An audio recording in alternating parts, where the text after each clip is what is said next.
Chapter 719. There was no need to discuss in advance. Tianwen and the others took a step back at the same time.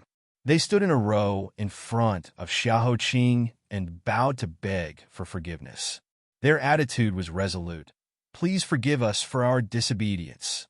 Even after knowing Xiaoqing's plan, Huimo struggled to climb down from the sickbed with the help of Princess 13. He pleaded with a pale face, "Your Highness, it's my fault. It's my fault that Lady Ning had to enter the palace and risk her life because of my incompetence. Naturally, I should save her. Please give me a chance. I can do it. I have the art of disguise and bone shrinking. I will definitely save Lady Ning. Your Highness, please don't go by yourself. I can do it. Please believe me." Huimo clenched his back molar teeth and desperately tightened all the joints in his body. He wanted to show Xiaoqing that he still had the divine skill in his hand and was omnipotent. But just as he exerted a little force, the shattering pain spread from his limbs and bones to his whole body. His face was pale and his neck was sweating. Xiao Zhangping was so anxious that he almost cried, "Don't show off. Your muscles and bones have been broken. You've only been awake for 2 days. What are you doing? Do you want to die? I'm very powerful. Don't worry, I used to." Huimo opened his mouth and wanted to take a breath. However, when new blood seeped out from his broken bones, his vision turned black and he finally fell down with a cry of pain. His strength was exhausted and his breath was gone. Xiaoqing immediately flicked a golden bead to him and sealed his meridians to prevent him from bleeding to death. At the same time, he jumped up and supported him to the bench where he was sitting. In the face of Juicy and the others' strong dissuasion, Xiaoqing didn't say a word. Instead, he waited for Huimo to recover and then pressed his hand on his pulse. "Huimo, feel how many days I have left." Huimo's limbs were still weak. He felt his pulse several times before he could stabilize it. But after he found out, he was suddenly stunned. He couldn't believe it and repeatedly pressed it several times. Finally, he slid his hand away and turned his head to sob silently. Josie and the others also understood what was going on. They clenched their fists and their eyes turned red. Xiaoqing smiled. He groped his way to them and helped them up one by one. "We grew up together. This time, I'll have to trouble you to send me off. Let's go." 3 days was a long time, but 72 hours was enough for one to experience the joys and sorrows of the human world. A full-month-old child was born from the mother's womb, and an old man in his twilight years could only sigh and bid farewell to the world. It was as short as the blink of an eye. Those who cried were still crying, those who were mad were still mad, and those who were obsessed were still obsessed. Nothing had changed. Just like that, the never-ending banquet finally began under the nervous gazes of countless people. As early as 2 days ago, the palace had begun to prepare for this banquet, which was rare since His Majesty's illness. However, the busy palace servants were not happy at all.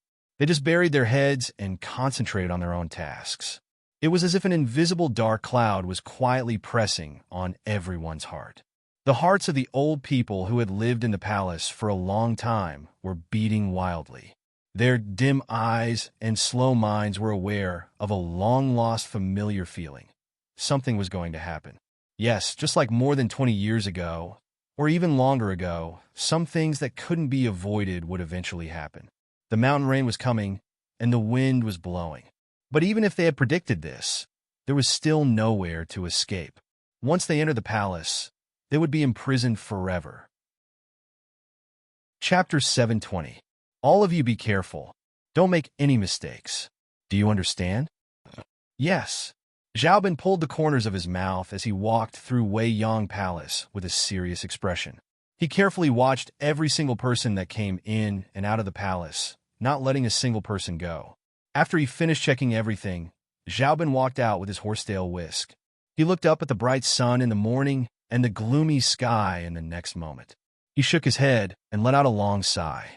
This year's weather was really strange. It seemed like it loved to rain. The water in the sky seemed to be endless. It kept pouring down wave after wave, as if it wanted to float the entire capital. This new rain was about to start again. Zhao Bin hugged his horsetail whisk as he walked through the maze-like palace with a heavy heart. He lowered his head and did not speak. The white hair on his temples was even more dazzling under the red paint. Counting with his fingers, he had already been in the palace for several decades.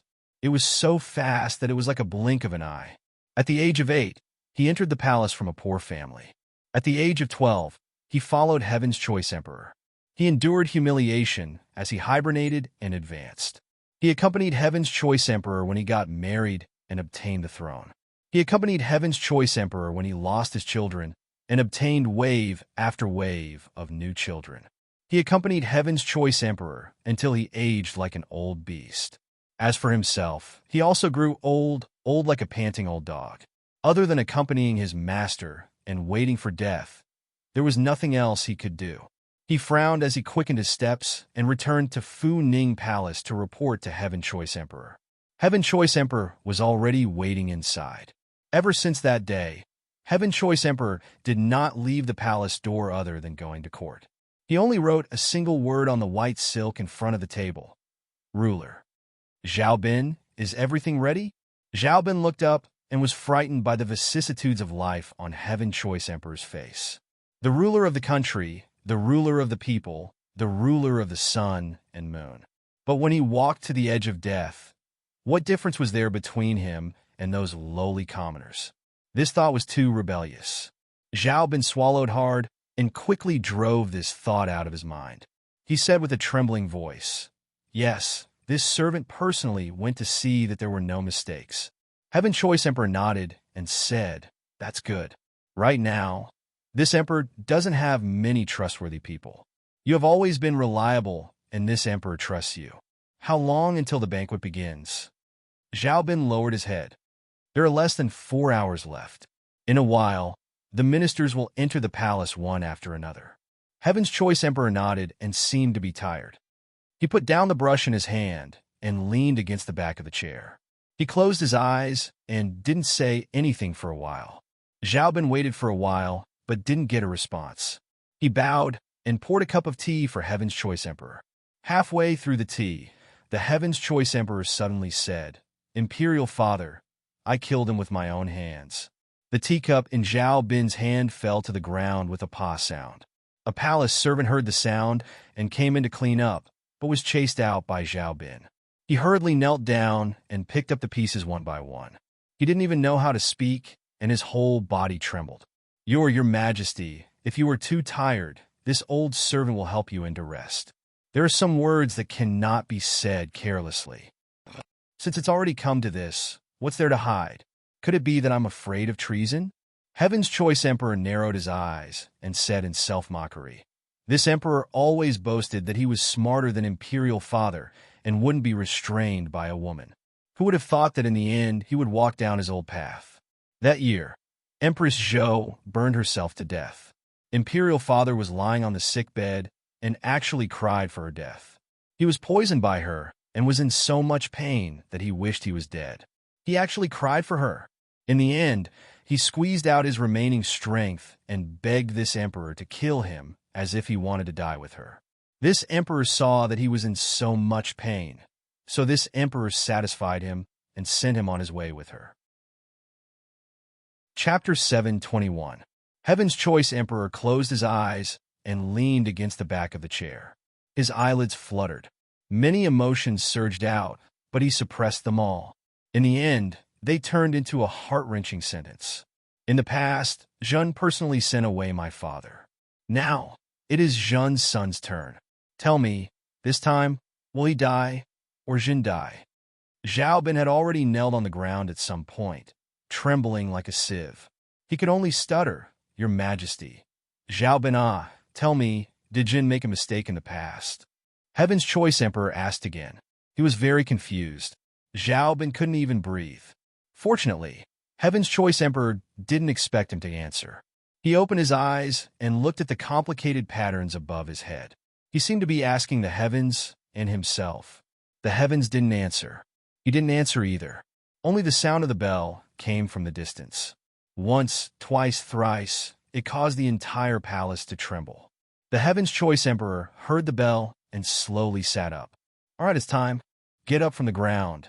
Your old bones aren't afraid of breaking from kneeling. Zhao Bin changed Jin's clothes. The door opened. His turbid eyes looked through the blinding white light from the door. He looked into the distance and faintly said, "This banquet is about to begin. Prepare the carriage." This was the biggest banquet in the 25 years of Heaven's selection. In response to Emperor-Empress's invitation, other than the 3 to 5 ministers who were sick, whether it was the current civil and military officials or the hundreds of officials who had already retired, all of them brought their family members to attend. Hundreds of carriages formed a long line in front of the palace gate. The officials wearing all kinds of embroidered clothes got off the carriages and greeted each other. They laughed as they walked through the palace gate. They talked about how grand tonight's banquet would be, but their brows furrowed slightly. It wasn't until the carriage of Nanping Wang Fu passed through the gazes of countless people and arrived at the palace gate that Heaven's Inquisition personally drove the carriage. With a shout, he slowly stopped the horse. Xian jumped down from the carriage and placed the stool on the ground. Josie bent down to open the curtain and helped Xiao Qing out from inside. He stepped on the stool and landed steadily on the ground. Amidst this endless and meticulous display of extravagance, Xiao Qing's frost-colored robe indifferently and conspicuously entered everyone's eyes, causing them to involuntarily exclaim in surprise. It was as if, with such a person standing in front of him, the troubles of the secular world were not worth his attention. This was the dress that Xiao Qing had specially picked out before entering the palace because he knew that Ning Shu liked it the most.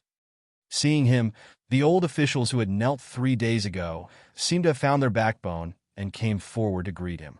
Xiao Qing nodded in response. After exchanging pleasantries, he held Josie's hand and continued to walk forward. Everyone took half a step back and formed a formation with Xiao Qing as the leader.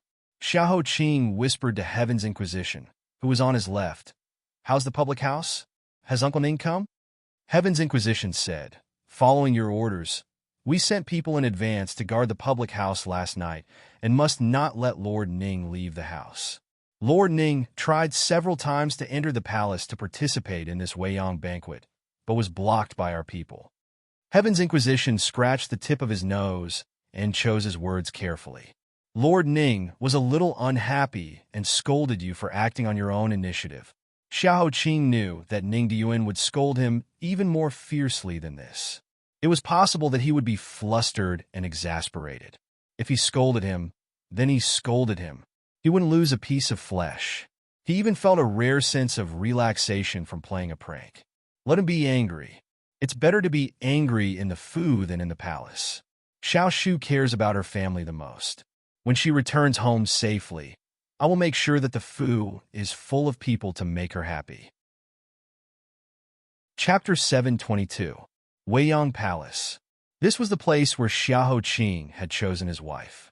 Every step in front of the palace gate had traces of him and Ning Shu walking side by side. In just a few short months, things had changed. The previous emperor's favorite Taiping flowers had already withered. Not a single petal was left. Only the green leaves were left under the scorching sun. There were no stars or moon tonight. The sky was dark. However, tens of thousands of lights were lit around Weiyang Palace. The green glazed tiles looked like they were on fire. It was grand and bright, like a celestial palace. The side hall opened. Music and dance came in. It was dazzling with gold and jade and red muslin. The officials were like the moon. They placed the emperor and empress at the head of the table with smiles and respect. In contrast to the apprehensive mood of the officials, the Heaven's Choice Emperor had swept away his previous dispirited and sickly state. His body was covered in golden silk, and his face was flushed red. He looked exceptionally radiant as he happily chatted with the officials. The atmosphere between the ruler and his subjects was harmonious. My dear subjects, tonight is supposed to be a family banquet for me and my beloved subjects to admire the moon and enjoy the flowers. So many formalities would instead make us seem distant. Zhaobin, why aren't you helping my beloved subjects up? Chao Ho sat next to the emperor with a smile. She considerately poured wine for the Heaven Choice Emperor and reminded him to drink slowly to avoid harming his body. The Heaven Choice Emperor waved his hand. It's rare for Zhen to sit with Zhen and drink. Empress, don't be a downer. Chao Ho helplessly shook her head. She let him be. She waved her hand and called for the palace servants to prepare tea in case the Heaven Choice Emperor needed it. The Heaven's Choice Emperor smiled and pinched the back of her hand. The harmony between the Emperor and the Empress could be clearly seen.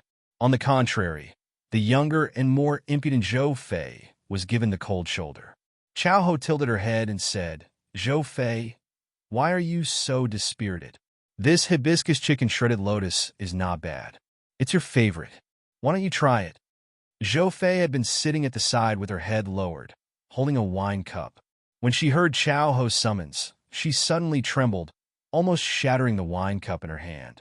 With a forced expression, she said, This concubine's appetite hasn't been very good recently. I think it's because of the summer heat. Many thanks for the Empress's concern. So that's how it is. Sister, you must take good care of yourself so that you can serve His Majesty well for a long time. Yes, this concubine will follow your Highness's instructions.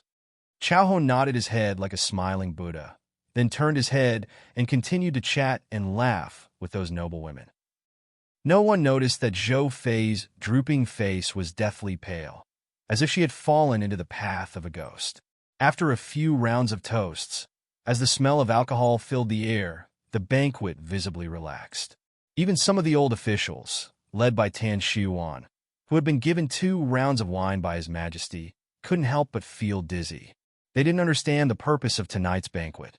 On the dragon throne, the Heaven Choice Emperor, who had been smiling benevolently and amiably, used the smell of alcohol to sweep his eyes over everyone. He said with a smile that was neither light nor heavy, Zhen heard that recently there were many rumors outside that Zhen is sick.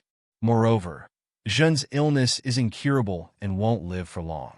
Dear officials, look at Zhen's complexion today. How many more days can Zhen live? This one sentence was like cold water being poured into a pot of oil, causing an explosion. Immediately, everyone in the chaos broke out in a cold sweat. They sobered up and knelt down one after another. This humble official doesn't dare. His Majesty's good fortune fills the heavens. His Majesty's life is as long as the heavens. His Majesty will definitely live for thousands of years. The Heaven Choice Emperor found it funny and leaned over. Don't dare. Then who was the one who spread those rumors? A few days ago, who was the one leading the people to kneel at the Meridian Gate?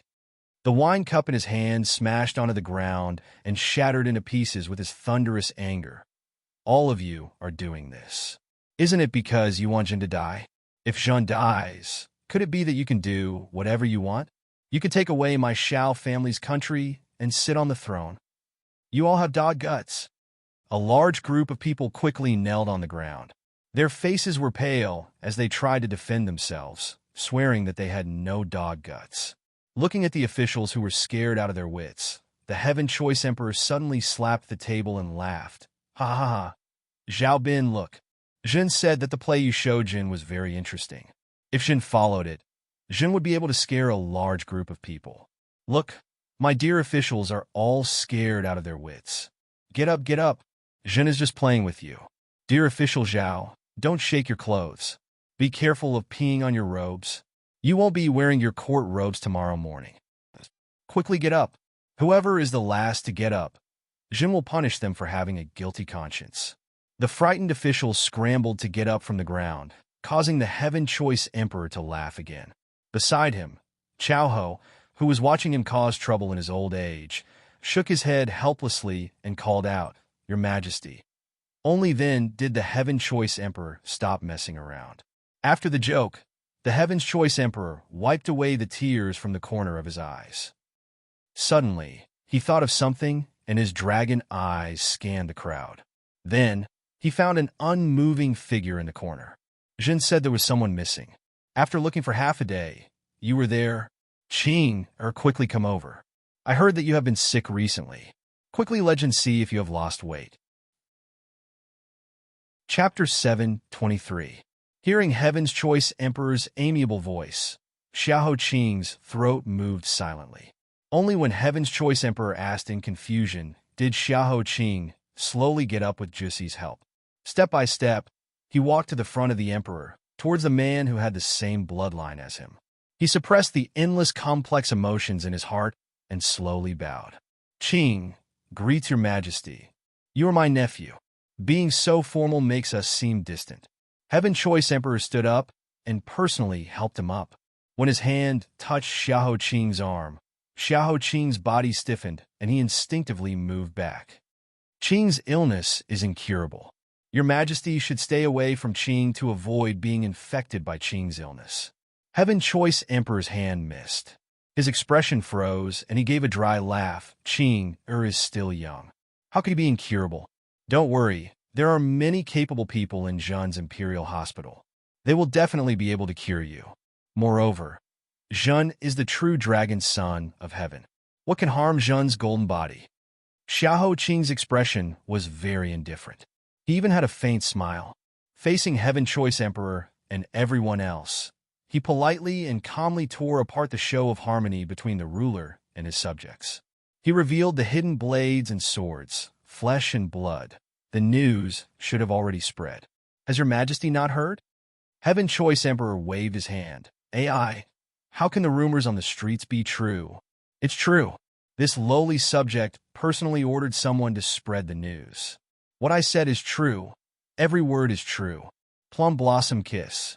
Qing has been poisoned since he was 10 years old. It has already been 11 years. Now he is indeed about to die. If it was before, he might have had the energy to feign civility with them and test each other. But now he didn't have time. The internal organs in his body that had been messed up by knives and axes, as well as the bloody foam that he had swallowed, constantly reminded him that he didn't have time to waste.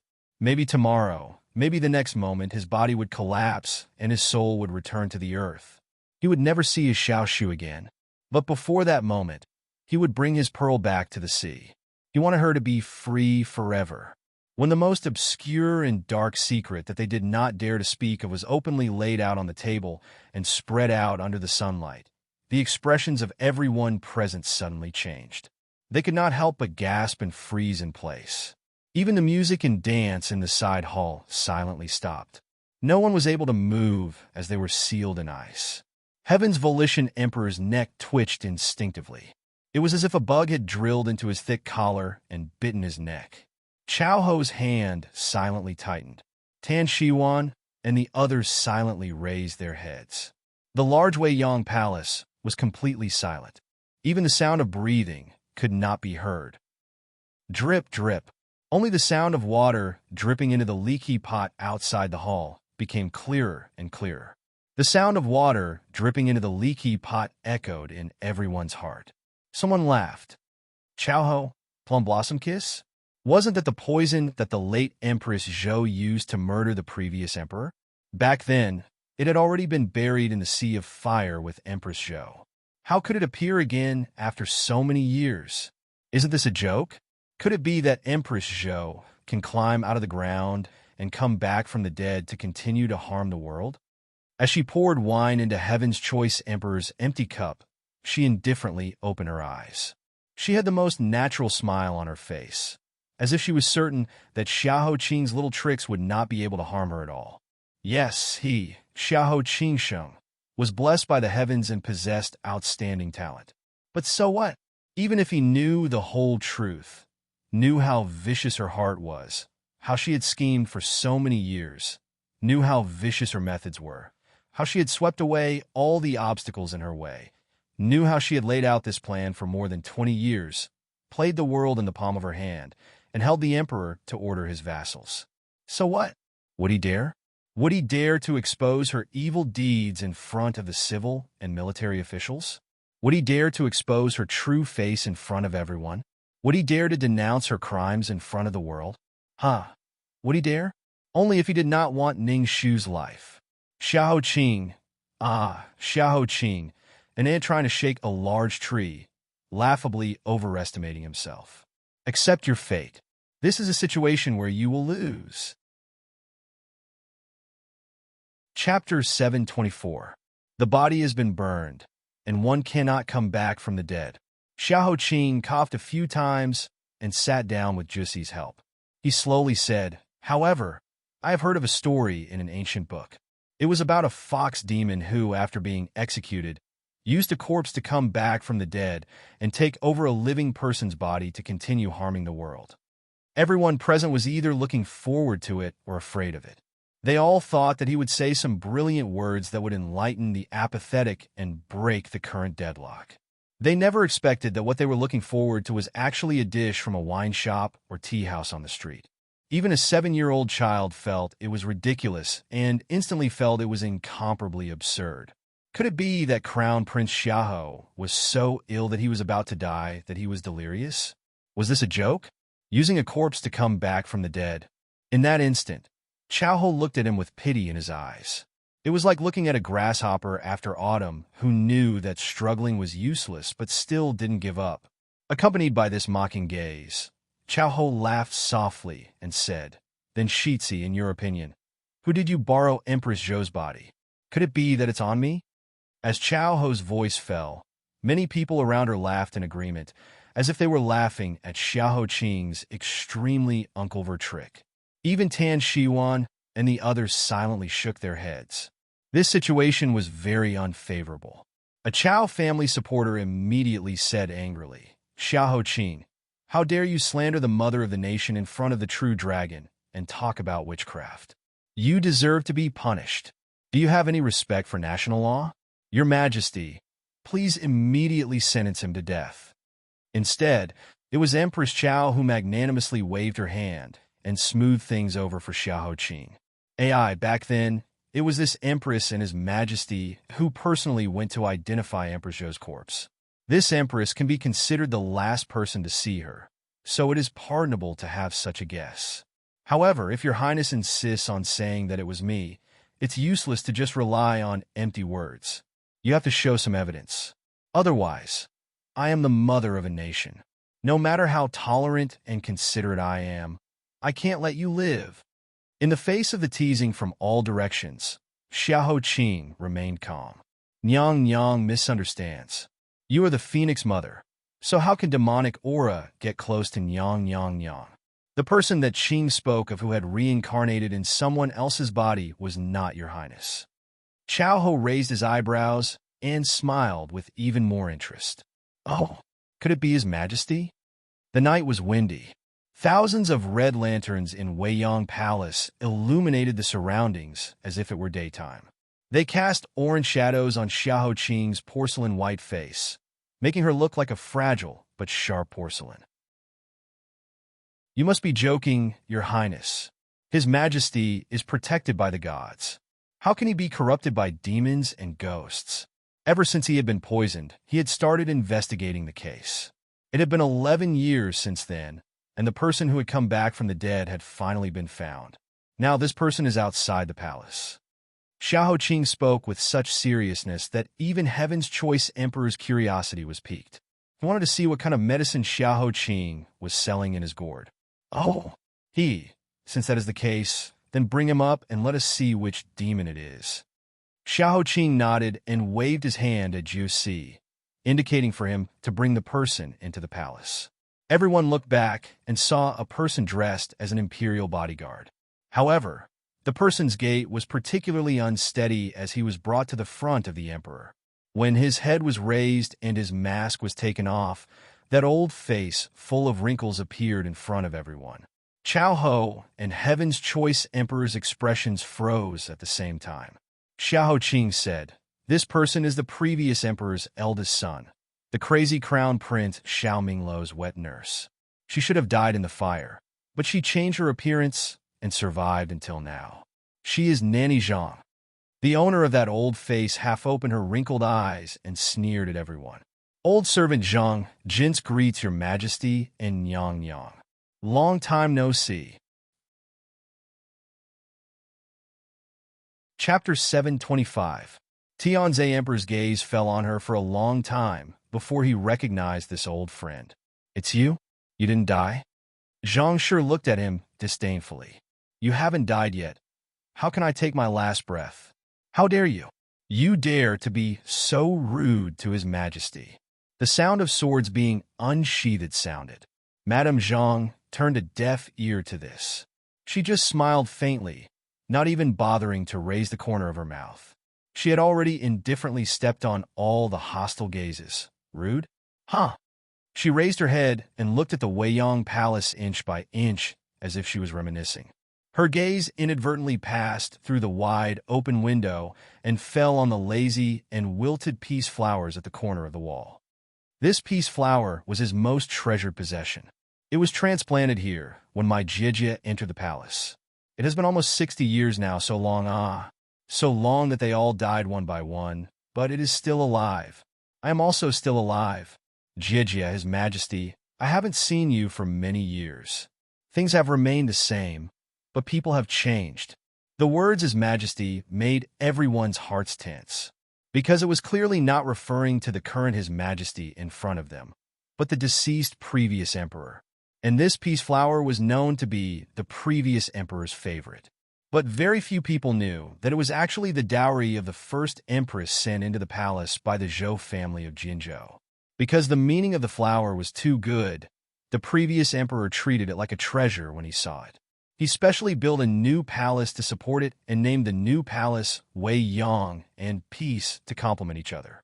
He hoped that the country would be prosperous and the people would be at peace when he was on the throne. When Zhang Shi spoke of the flower's origin, the old officials present were all shocked.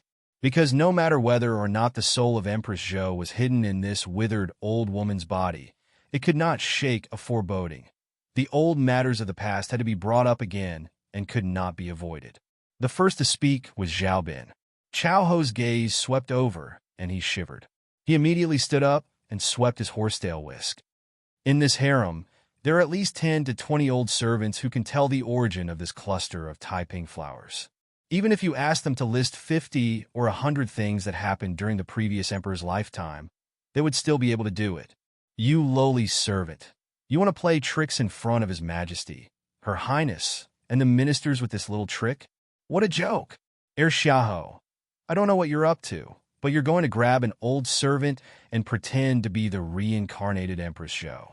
You're going to intimidate the officials and confuse the palace. What do you want? Are you trying to rebel? These few words almost blocked Zhang Shi's future path. No matter what she said to prove her identity, if it was all hearsay, then it would not be strange if everyone knew. If it was a secret that no one knew, then it would be a made-up story and would not be believed. In the face of such a heart-wrenching accusation, Xiahou Qing did not move. Under Juxi's light pat, he continued to bend over and cough lightly. He did not even raise his eyebrows, as if the situation in front of him had nothing to do with him. Chao Ho glanced at him and saw his silence as a sign of weakness. He leaned against the soft armrest and waved his hand with a smile. There is no need to make it sound so serious. Child Xiahou is heavily poisoned. Under the fear of collapse, it is pardonable that he took a wrong path and made a mistake. In my opinion, regardless of whether or not this old woman is Empress Zhou, she should have died that year. Now that she has not died, then let her die again. If one fire is not enough, then add another. If one knife is not enough, then add thousands. I do not believe that I cannot eliminate this evil for my great you. Men kill. Chapter 7:26. Who dares? Madame Zhang faintly swept her gaze over, her brows as sharp as a knife. In that instant, her demeanor was exactly the same as the intelligent, decisive, and murderous little Empress Zhou of the past, making people's hearts tremble. I am the Empress Dowager of Great Yu, the stepwife of the late emperor. Even you, Chao Wenyu, have to respect Ben Gong as Mother Empress. Why? Are you prepared to kill your father and mother in front of all the officials? Aren't you afraid of being struck by lightning? Even though she was speaking to Chao Ho, her eyes were filled with mockery as they landed on Heaven's Choice Emperor, especially when the words patricide were pointed out. Xiao Mingqing's eyes twitched and a clear crack appeared. The filth and stench that had been hidden inside for several decades surged out, causing his face to turn purple. Enough! This is the Great Yu Palace, a place protected by the gods. I don't believe in any reincarnation. Moreover, That Empress Zhou poisoned my father and committed an unforgivable crime. She can't be called my mother. You madwoman used the name of a poisonous woman to confuse the palace. You deserve death, Zhao Bin. What are you all waiting for? Kill her. Zhao Bin waved his hand, and the hundreds of divine martial guards pulled out their swords and surrounded Madame Zhang. Madame Zhang looked old, but she was surprisingly nimble. Before the first batch of divine martial guards got close, she had already dodged to the side hall. She retreated while speaking. Her voice was as sharp as a weapon. Huh? Why are you in such a rush to kill me? You don't even want me to say a few words. Are you afraid that I will say something that will make you all afraid? So you want to kill me? Zhao Bin scolded. Where are the archers? Don't let this crazy woman's words dirty the ears of His Majesty and Her Majesty. There were many singers and dancers in the side hall. In order to prevent them from harboring evil intentions, before entering the palace, they had repeatedly confirmed that they were all delicate beauties. Madame Zhang led a group of real swords and sabers and suddenly rushed in, quickly causing a huge disturbance. Even if the divine martial guards were well trained and killed people like cutting vegetables, they would not be able to kill these musicians in front of the officials. The sky was dark and chaotic, and there were screams everywhere. Even the archers who could shoot a willow leaf from 100 paces away lost their place to use their skills. Amidst the flying arrows, the powerless generals of the mouth were so scared that they stood on their hind legs. The entire banquet was in chaos. Do you think that if I die, no one will expose the mess that you've been hiding for decades? Ha, dream on. The more afraid you are, the more terrified you are, the more I want to tell you everything.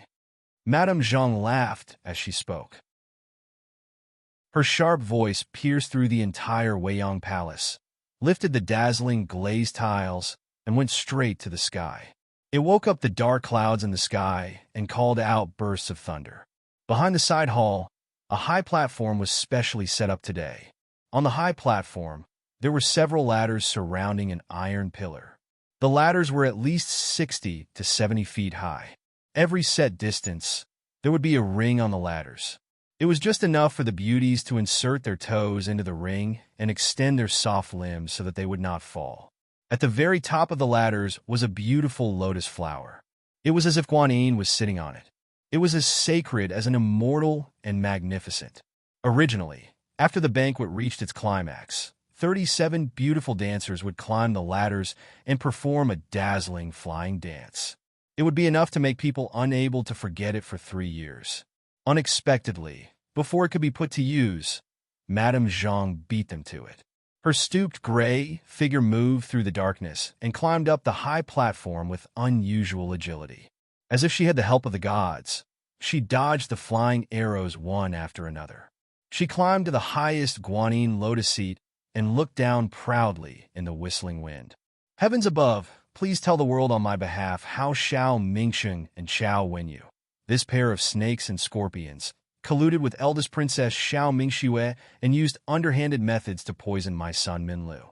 They destroyed the most dazzling son of the great Yu dynasty, and how they spread rumors and misled Emperor Xian to become enemies with this consort, severing all ties.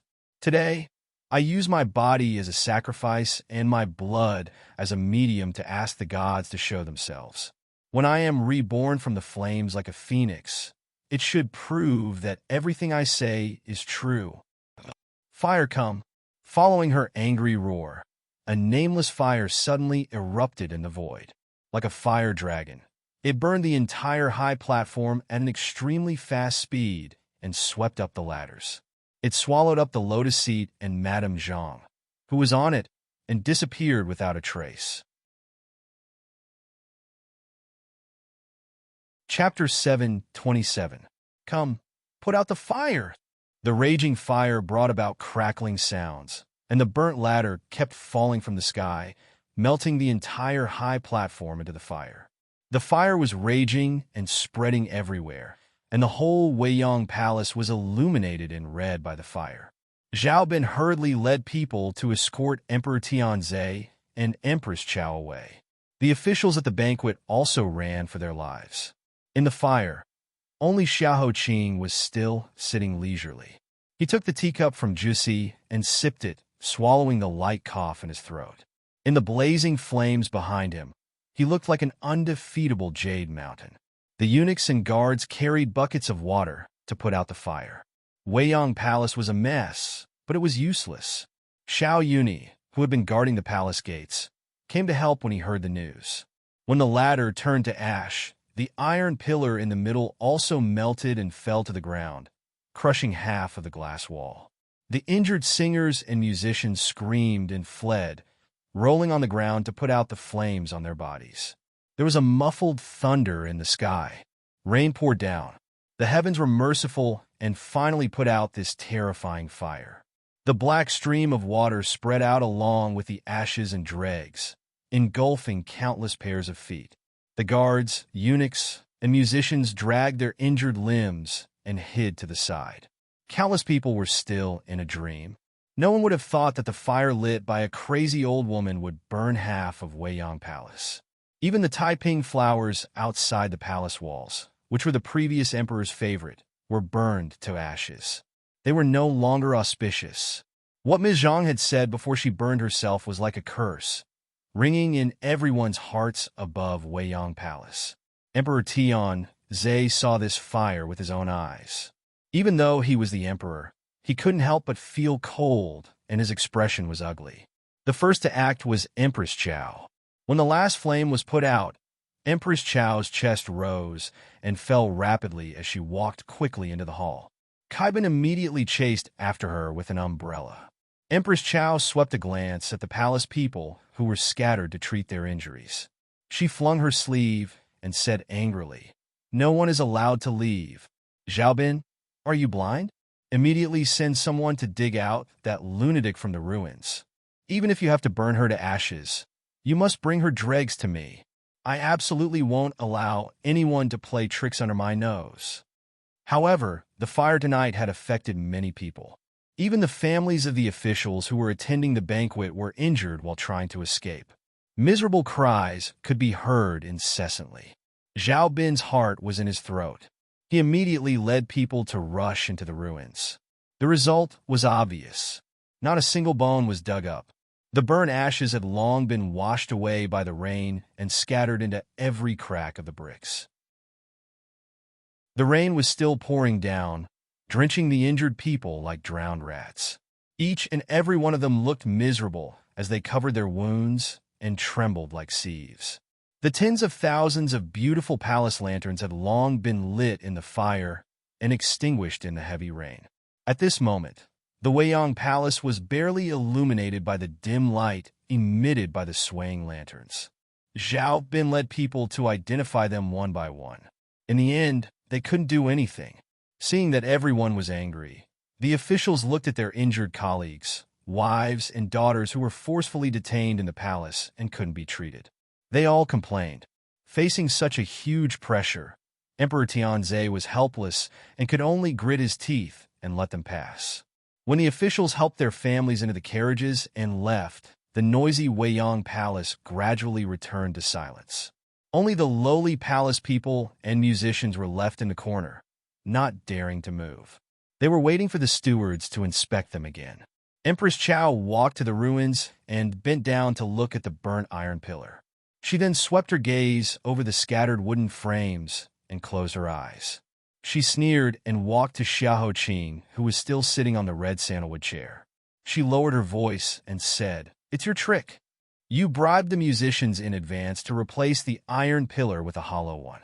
Then, after instructing the old woman to climb up the high platform, she took advantage of the fire to slide down from the hollow iron pillar and hid in the hidden space under the high platform.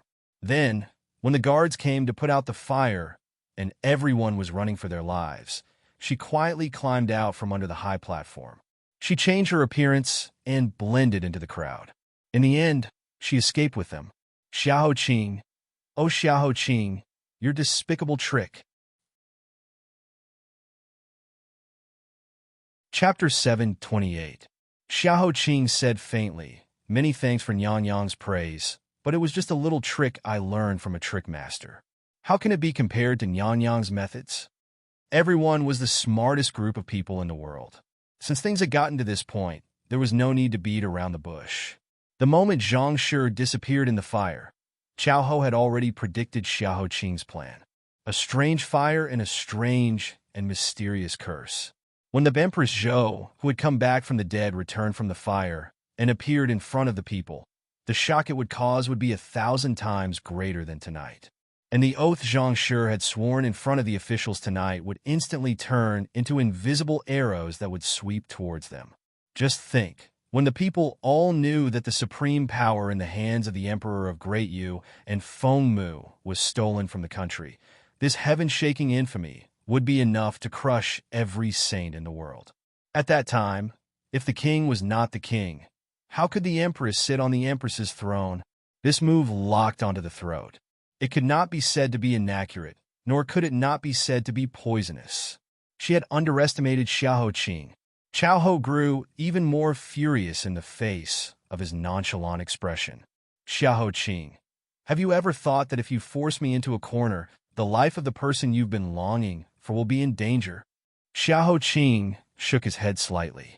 This humble subject is lowly. How could this humble subject dare to force Nyang Yang? This is just a transaction. Nyang Yang does not wish for Zhang Shi to appear again, and I only want to take one person away. As for the dispute from 25 years ago, it has nothing to do with me. As long as Nyang Yang is willing to let Xiao Shu go, I swear on my life that as long as Nyang Yang is alive, I will not let Zhang Shi's people or her name see the light of day again, and I will not let her existence threaten Nyang Yang in the slightest. This transaction is fair and just. No one will lose out. What does Nyang Yang think? Chao Ho's elaborate attire for tonight's banquet was unavoidably modeled in the fire that had just been extinguished in the pouring rain and in the confrontation with Xiahou Qing. In the dim orange light, her long armor dug into her palms as she desperately suppressed it, maintaining the self-restraint and dignity that an empress should have. Xiahou Qing, you are very good. Good. Ben Gong promises you. After Chao Ho finished speaking, she did not wait for Xiahou Qing to respond. However, Ben Gong has another condition. Xiahou Qing's brows furrowed. Please speak. He had guessed that Chao Ho would not relent so easily. Chow's the mouth. Xiahou Qing's lips curled up. The moment the sun's this, Ben's the sun's, the moment the sun's this, the S is the. Jiusi pressed down hard on Xiahou Qing's shoulder, indicating that he should not do so. There must be a trap. Chao Ho laughed. What? Are you worried that Ben Gong will kill you? Don't worry. You already have the world's most terrifying poison. Wouldn't it be unnecessary to kill you? Why would this consort dirty her own hands and get herself into trouble for no reason? Not far away, Xiao Yuni, who was directing the palace guards to clean up the wreckage, witnessed their unique confrontation from a distance. His eyes flashed as an unfathomable dark light flashed through them. Then he lowered his head without a word, as if it had nothing to do with him, and continued to complete his mission. Just as Xiahou Qing was hesitating, Chao Ho leisurely turned her back. In the pouring rain, her soft and cold voice was like a huge demon. Listen carefully. This is Ben Gong's only chance to back down. You can think about it again. It's not a problem to think about it for 3 to 5 days. Ben Gong has plenty of time to waste with you. However, I don't know if that little girl from the Ning family can afford to waste time. The water in that water prison is really cold. Xiahou Qing, do you have a choice? Chapter 7:29. Your Majesty, you broke your promise. Outside Weiyang Palace, the imperial carriage was already waiting. The palace servants bowed respectfully, waiting for His Majesty and Her Majesty to return to the palace. The Emperor and Empress walked out of the palace door without a word. They stepped over the backs of the palace servants and boarded the imperial carriage. The rain had not stopped. Surrounded by hundreds of palace servants, 8 imperial horses galloped forward. Both the men and the horses were drenched. Only the Celestial Empress and Empress sat side by side under the wide, colored glaze, facing each other in silence. A long time later, under the cover of the rain, Chao Ho expressionlessly said, Your Majesty, you promised Xinxie that you would kill Xiahou Qing, but you still broke your promise. After a night of torment, the Heaven's Choice Emperor was extremely tired. Hearing Chao Ho's question, his temples twitched as he slowly said, Jin has already ordered people to prepare the poison wine. It's just that we haven't found a chance to make a move yet. Empress, please do not misunderstand. He is the heir of Nanping King in name. Everyone knows this.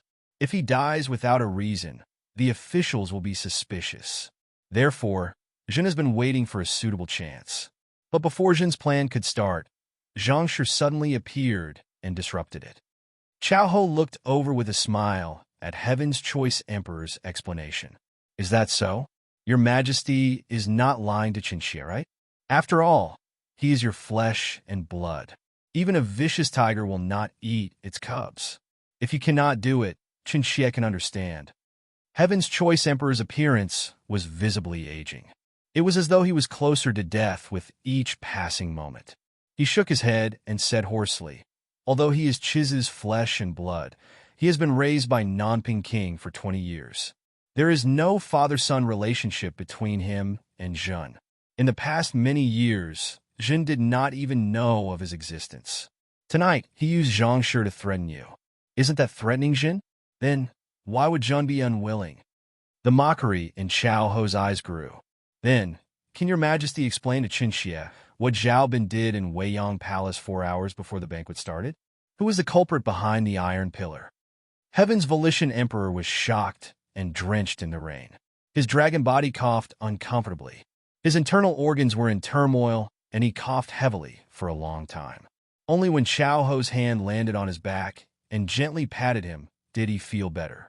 He frowned and said unhappily, Zhao Bin was indeed sent by Jin, because Jin sent him to do something.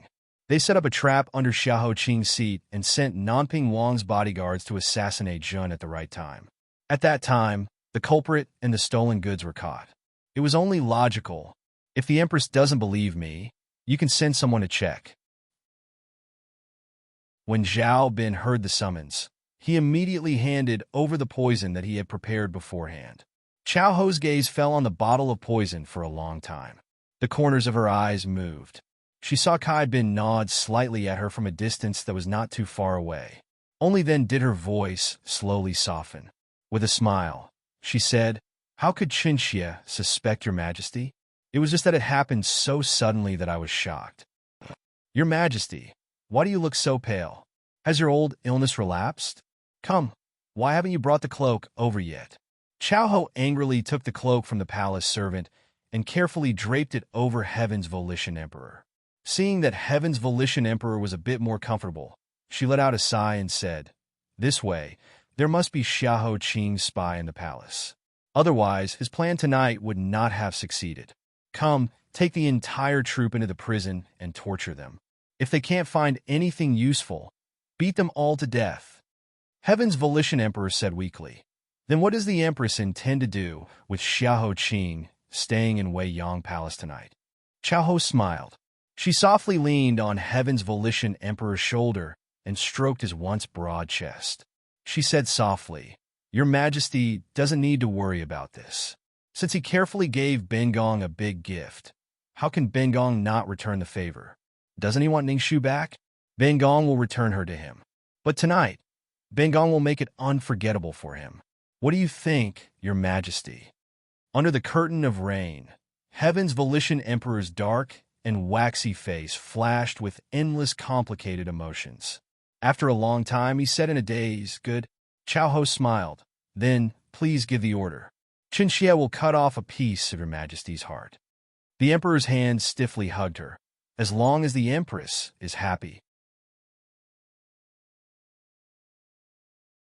Chapter 730. After the fire, every corner of Weiyang Palace was filled with a burnt smell. After being soaked in the heavy rain, the smell did not dissipate, but became more pungent, as if something was quietly rotting. No one would have thought that the magnificent immortal palace 4 hours ago would become like this. The fire was completely extinguished. Xiao Yunyi led Yang Chengwei to retreat. When he passed by Xiahou Qing, one of them looked straight ahead and the other did not say a word. They were like two pieces of ice on a glacier that collided briefly and moved in opposite directions. The moment Xiao Yuni stepped over the threshold, Xiao Qing's deep voice sounded from behind him, as if he was asking, "What is the most important thing in your eyes?" "What do you think, Prince?" Xiao Yuni stopped and looked at him from the corner of his eyes. "In this palace, everything is important. The first thing is to live. Only by protecting your own life can you protect other things. This is the world where the strong prey on the weak. If you are not careful, you will be bitten into pieces." Xiao Qing got up slowly and walked to the eaves where it was still raining. He stretched out his hand. The heavy rain was like a string of beads, falling through the gaps of his pale fingers. "The most important thing to me was the truth. The poison I was poisoned with, the secret on my body. These were the obsessions in my heart that could not dissipate. Later, I found that these were not important.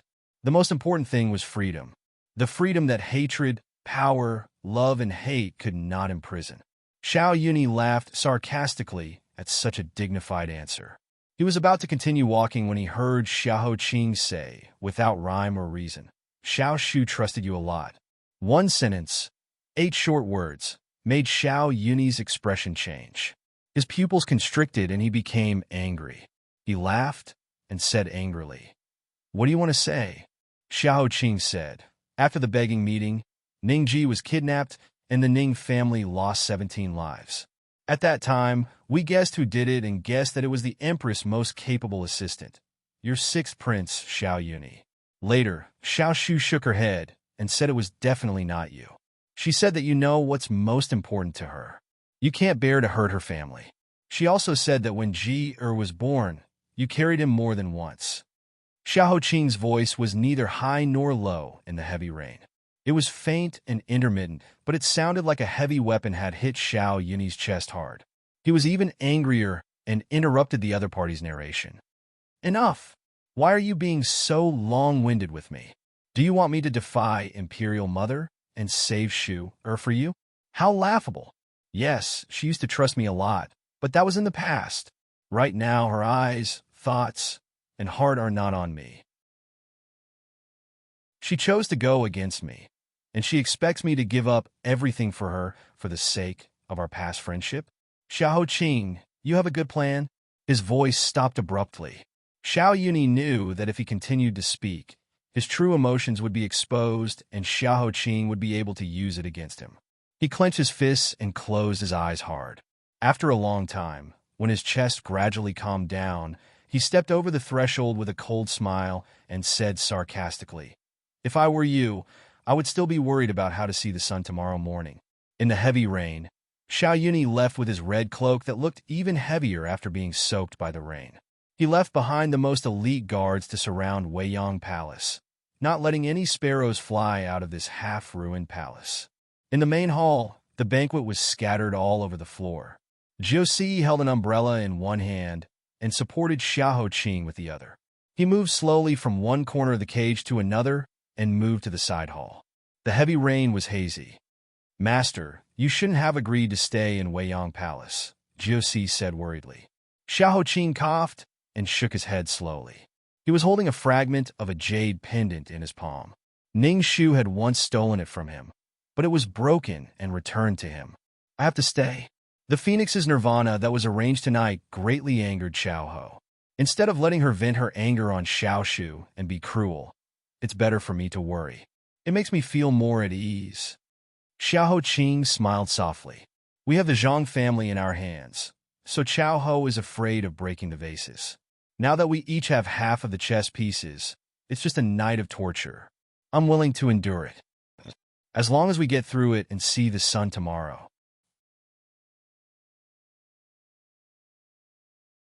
Chapter 731.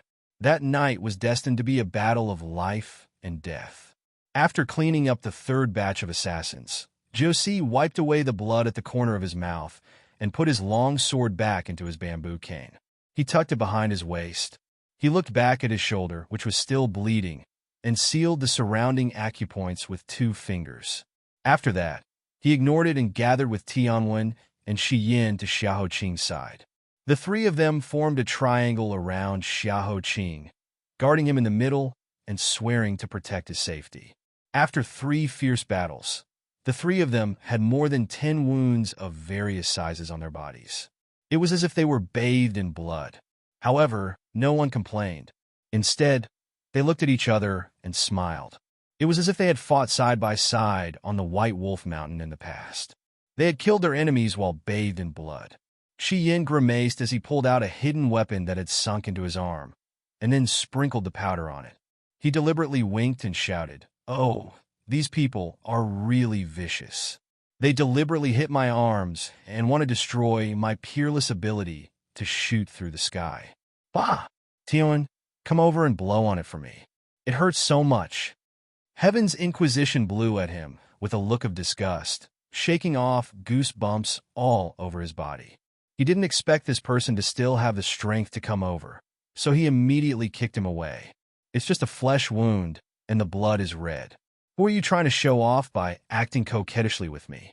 If you have so much energy, go out of the palace and show it to your tigress." Shi Yin angrily said, "What tigress? Heaven's Inquisition, fuck. I finally understood what they meant by forgetting their mother when they have a wife. In the past, you almost died in the hands of the war hounds on White Wolf Mountain. Who was it that took the risk of having their heads blown off by the war hounds to bring you back? And that assassin sneak attack just now. If it wasn't for my sharp eyes calling out to you, that hidden weapon wouldn't have hit your arm, but your head instead. You, on the other hand, forget your brotherhood when you see a woman. You abandoned your brothers and abandoned your brotherhood. Get the hell out of here. Didn't I kill a thief who wanted to kill you with a single arrow? We're even. How can 2 be even with 1? Are you really stupid or really stupid? Then when you were a child, you were punished by your master for not being able to eat for 3 days because of your lack of concentration. Who pitied you and gave you a steamed bun to save your life? You still have the face to mention that steamed bun? Originally, I was just hungry and had to endure a little bit of the desire for good food. In the end, after eating your rotten mantu, I vomited and had diarrhea. I was bedridden for half a month and had to practice all my martial arts from scratch. I really have to thank you for saving my life. Then I also didn't know that the steam bun was rotten. I risked my life to steal it from the little kitchen. I was almost beaten to death by the kitchen auntie. At least my intention to save you is genuine. How can you be so ungrateful? Fuck, who is the ungrateful one? Jussi, Lord Shitsi. You 2 judge for me. Jussi didn't participate in their struggle at all. He didn't say a word, as if he was using his silence to mock their naivety. The 2 of them scolded and laughed at the same time. In this dark night, soaked by the rain, the corpses were piling up and the warm blood was cooling little by little.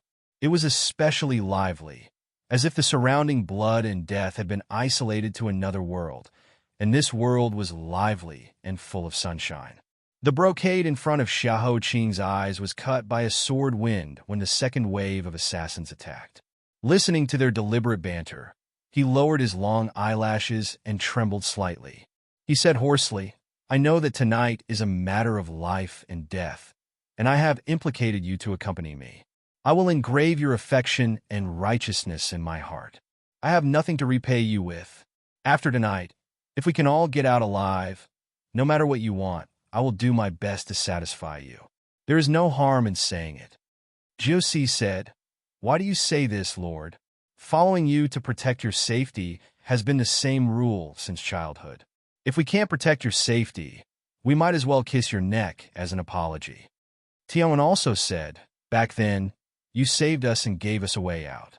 For you, we can sacrifice our lives. And now we are living very well. Each of us has a set of skills, and there is nothing we want."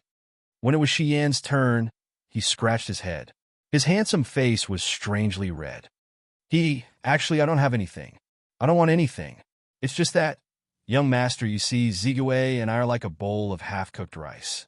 We're just a step away. As for her, she doesn't dislike me for being stupid and naggy. She has suffered so much, and I also love her from the bottom of my heart. In this life, the 2 of us are grasshoppers tied to the same rope, the same stone in a pit of shit, inseparable. So, after we rescue Lady Ning, can Lord Shitsi help me? For me, The sound of hee-hee said all the pink thoughts in his heart, and Tianwen rolled his eyes. Jiusi also pulled the corners of his mouth. Xiao Qing smiled faintly. As soon as the word approved came out of his mouth, a sword wind came from afar, indicating the fourth assassination. Lord Shitzi, be careful. Tianwen, Xian, continue to set up the array. Jiusi shouted. Several people were like soldiers who would never fall. Their eyes were shining, and they were ready to attack, waiting for the arrival of a new round of blood rain. Chapter 732. The assassins hiding in the darkness were like ghosts emerging from the ground. They used the night as an accomplice to do the most shameless things in the world. This wave of assassins was different from the previous waves of real swords and spears. Their methods were incomparably despicable. Every time the sword wind swept by, they didn't face it head-on. Instead, they hid in the sewers and made sneak attacks. This made them completely alert and exhausted. This entanglement lasted for a full hour, but there was still no conclusion. Jiusi and the others had more and more wounds, big and small, on their bodies. Even if their bodies were made of iron, they still gradually showed signs of exhaustion after not being able to catch their breath for so long. They pulled out a rat hiding in the sewers and shot it down from the roof with an arrow. Xian was just about to show off his latest victory when he suddenly felt an itch in his throat. His feet felt weak, and his eyes were dizzy. Tianwen was the most alert and immediately reacted. Not good, quickly hold your breath. It's poisonous smoke. They hurriedly held their breaths and covered their noses and mouths. Xian accidentally inhaled a mouthful of poisonous gas, kicked the assassin who pounced on him, and broke the assassin's neck with his bare hands. Then, he hurriedly stumbled into the heavy rain, allowing the rain to drench him from top to bottom. He barely regained some clarity of mind. After he woke up, his heart suddenly skipped a beat. Not good. He hurriedly tore off a piece of his inner clothes. After soaking it in the rain, he brought it back to Xiao Qing, but he was still a step too late. He heard his Shitzi's throat roll and suddenly spit out a mouthful of blood. Shitzi. This kind of trick was clearly aimed at his Shitzi. Normal people had all 5 senses. Once they smelled the poisonous smoke, they would subconsciously hold their breaths to protect themselves. Only his Shitzi had lost his sight, smell, and even his hearing was gradually deteriorating. Even if he had extraordinary abilities and could defend against all the open and hidden attacks in the world, he couldn't defend against this colorless and odorless poisonous smoke. Jiusi and Tianwen were still tired of dealing with the rats hiding in the sewers. Xian hurriedly covered his Shitzi Ye's nose with a cloth soaked in rainwater. Xiao Qing said hoarsely, "It's no problem. You go help them. Don't worry. These people are mainly here to vent Xiao Ho's anger. She only wants to use all kinds of methods to torture me. As long as I'm still the Nanping prince in name, she won't let me die in Weiyang Palace for no reason. As for you guys, you must protect yourselves." Xian listened to his messy breathing in the rain and clenched his teeth so hard that they almost broke. In the dark, his eyes were red, and the last arrow in his quiver had been shot. He fiercely used his toes to hook up a knife and slashed at those unkillable sewer rats. This battle was even more difficult than before. After a full 3 hours, when they were almost exhausted, they finally came to an end. Their bodies were soaked in red and black blood. It was hard to tell whose blood it was. They dragged their weapons back to Xiao Qing with only a little bit of strength left. They sat on the ground and closed their eyes to recuperate. At this time, they were incomparably glad that their young master could not smell anything. Otherwise, the smell of boiling blood on their bodies would be exposed. Jiusi put down his bamboo sword and knelt on one knee in front of Xiao Qing. He took out a medicine bottle from his bosom. "Young master, are you all right? This medicine was specially given to me by Hui Mo before we entered the palace. It can cure hundreds of poisons. Quickly take it." In the dark, Xiao Qing reached out with his pale fingertips and put a pill into his mouth. Then, Howen and Shi Yin each took a pill. Xiao Qing said in a low voice, "Don't worry, I'm fine." This round of assassination was very dangerous. Chao Ho should have taken out her most elite assassins. If there is another round, it will take a while to prepare. Quickly take the time to rest. The three nodded and quickly reached an agreement. Two would rest, and one would take turns guarding. It should be dawn, the darkest time of the day. However, it indicated that the curtains of light were about to open. Everything was filled with hope. Even the heavy rain that had been pouring down crazily all night was quietly restraining its brutality. The rain gradually became weak. That weak light had not arrived. It had not arrived yet. However, it was about to arrive. It would definitely arrive. In that chaotic and thick ink, Xiao Qing's raspy voice was like a low bell, gently ringing in the curtain of rain. He did his best to give them strength and comfort. Hold on a little longer. It will be dawn soon. More apologetic words rolled around his lips, but he could not say them. They turned into the simplest and most solemn words. It has been hard on you.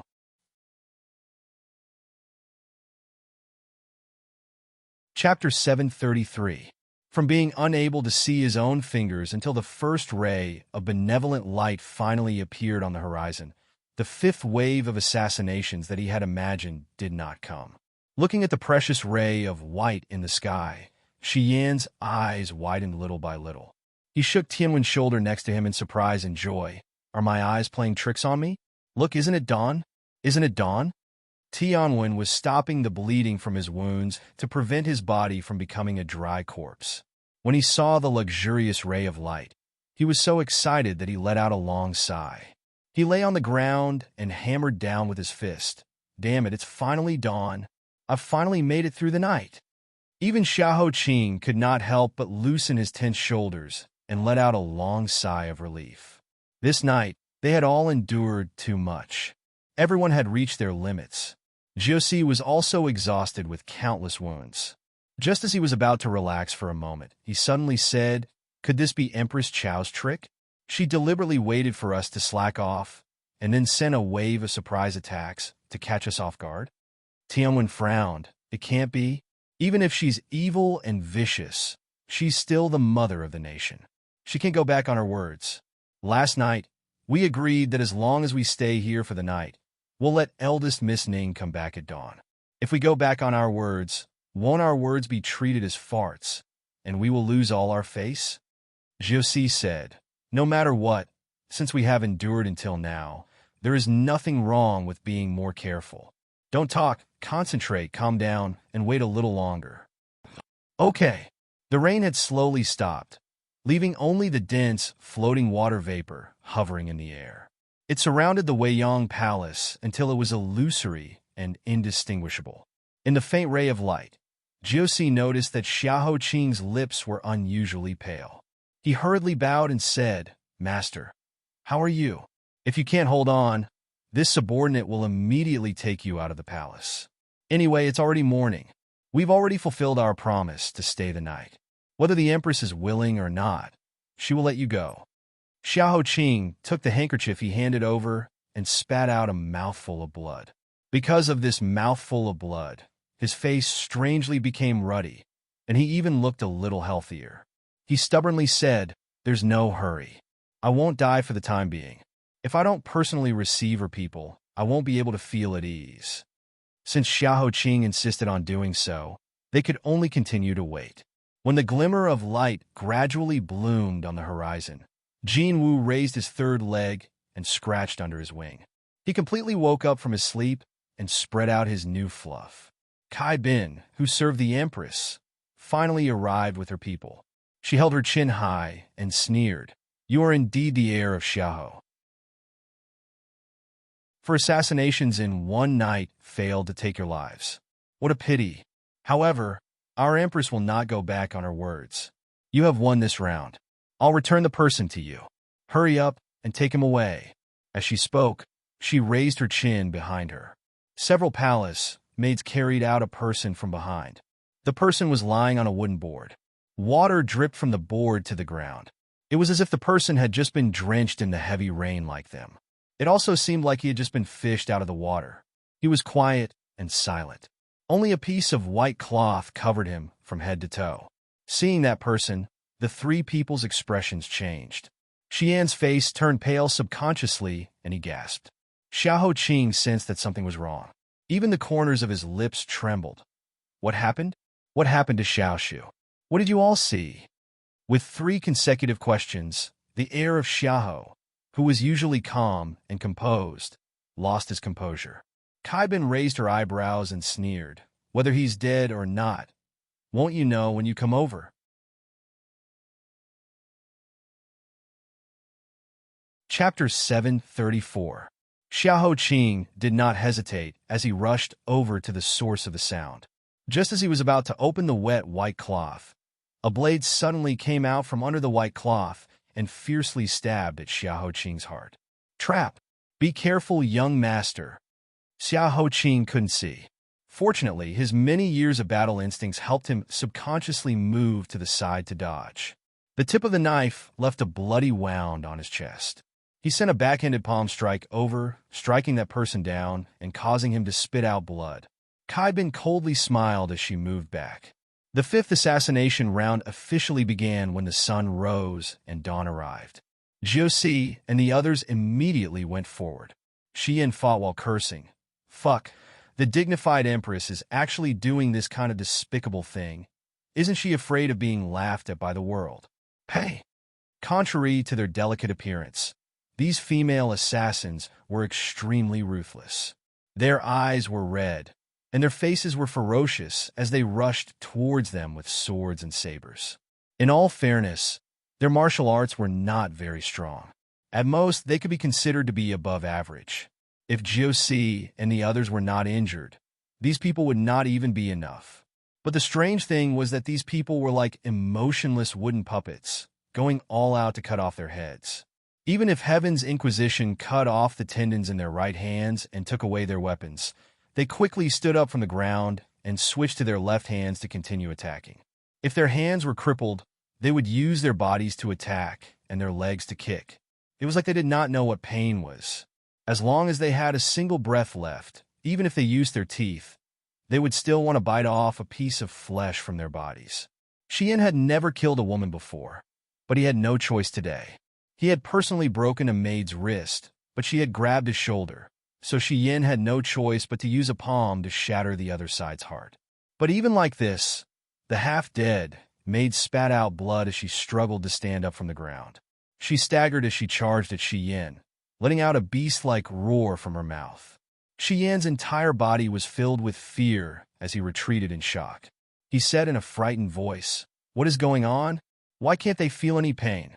How is this a person? This is simply a zombie that crawled out of hell."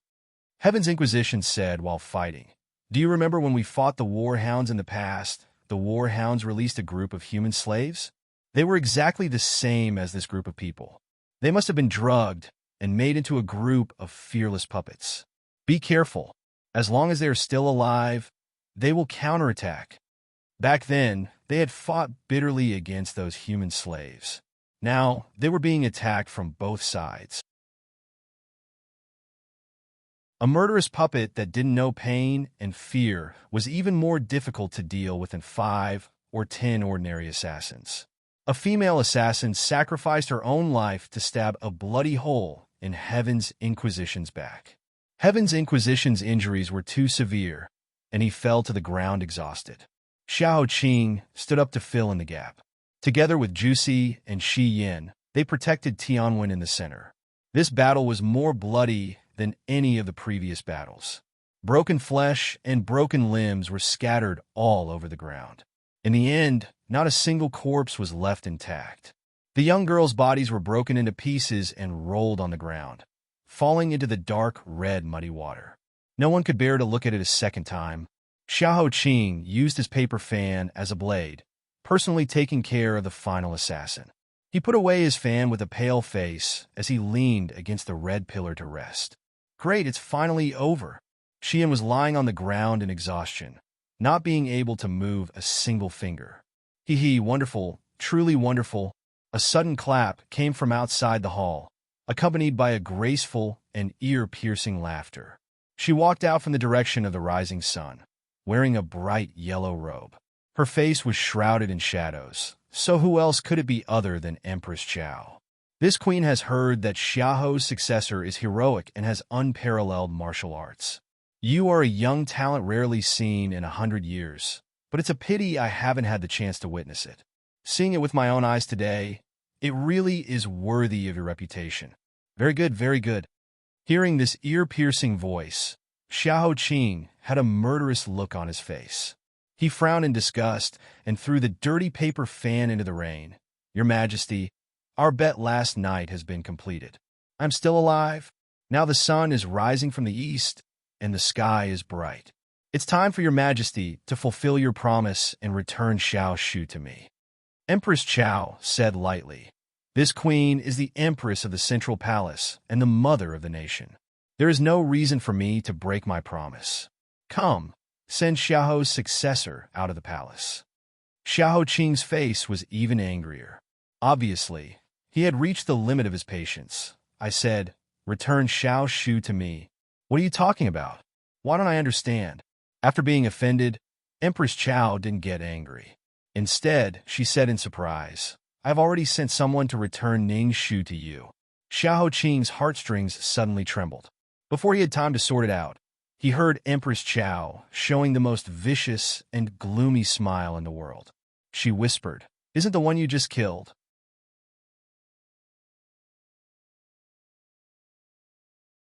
Chapter 735. It turned out that the distance from the human world to hell was so close. It only took an instant. Xiao Qing's fingers trembled violently, and even his breathing began to spasm. In his ears, Xiaoho's voice was like a demon from hell, dancing in the raging flames. She laughed and reached out with her broken claws, wanted to pull everyone who passed by into the sea of flames to be destroyed with her. "What? You don't believe me? Won't you know if you go take a look?" "Ah, this consort almost forgot. Your eyes have long been a decoration, trash." Then go and touch it. While you still have the sense of touch, carefully touch it. Did you just kill the little girl that you've been longing for? No, it can't be. I don't believe it. Xiao Qing's entire body was stiff. His face was ashen and uglier than a dead man's. 1 blade, 2 blades, 3 blades. The gentle breeze that blew past in the morning after the storm instantly transformed into thousands of sharp blades that pierced through his body. Wind whistled through his body as blood flowed out. He lifted his stiff feet and walked towards the white cloth step by step. Jiu Si and the others saw this and rushed over to stop him. But if he insisted on doing this, who could stop him? When the white cloth was lifted, Xiao Qing's hand hung in the air, unwilling to fall. He said, "Tell me, is it her?" Looking at the familiar swollen face under the white cloth, the congealed blood at the corner of the mouth, and the eyes that were unwilling to close when the veins of the heart were shattered, Xian looked at it in shock. His throat was blocked, and he didn't have the courage to look a second time. He turned his face away with red eyes. This question was too difficult. No one could answer. A chill spread from his chest, freezing his entire body. Even speaking was difficult. Xiao Qing's lips were deathly white. He said, "Speak. Is it her? Is there even a need to ask?" "Xiao Qing, who would dare to answer you?" Xiaoho admired their pain from behind, using it as food to feed the abyss of dissatisfaction in her heart. She chuckled and shook her head. "Xiao Qing, you can't blame this consort. You killed her with your own hands. How does it feel to kill your most beloved person with your own hands? Does your heart hurt?" The bright yellow phoenix robe gracefully left the half-charred, half-bloody Weiyang Palace, with the most carefree laughter in the world.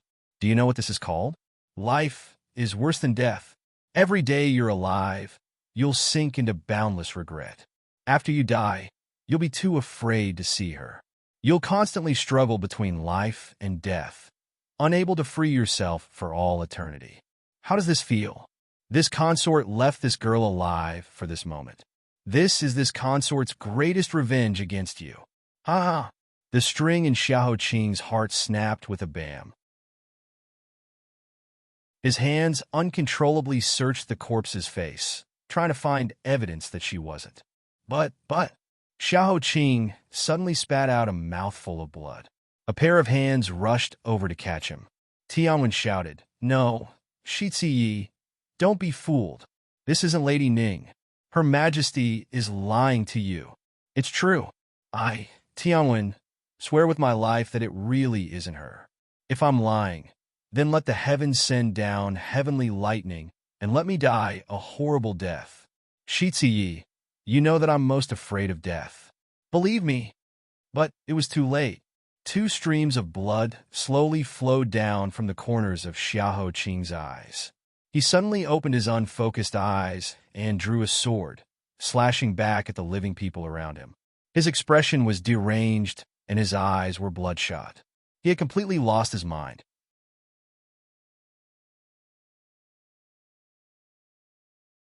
Chapter 736.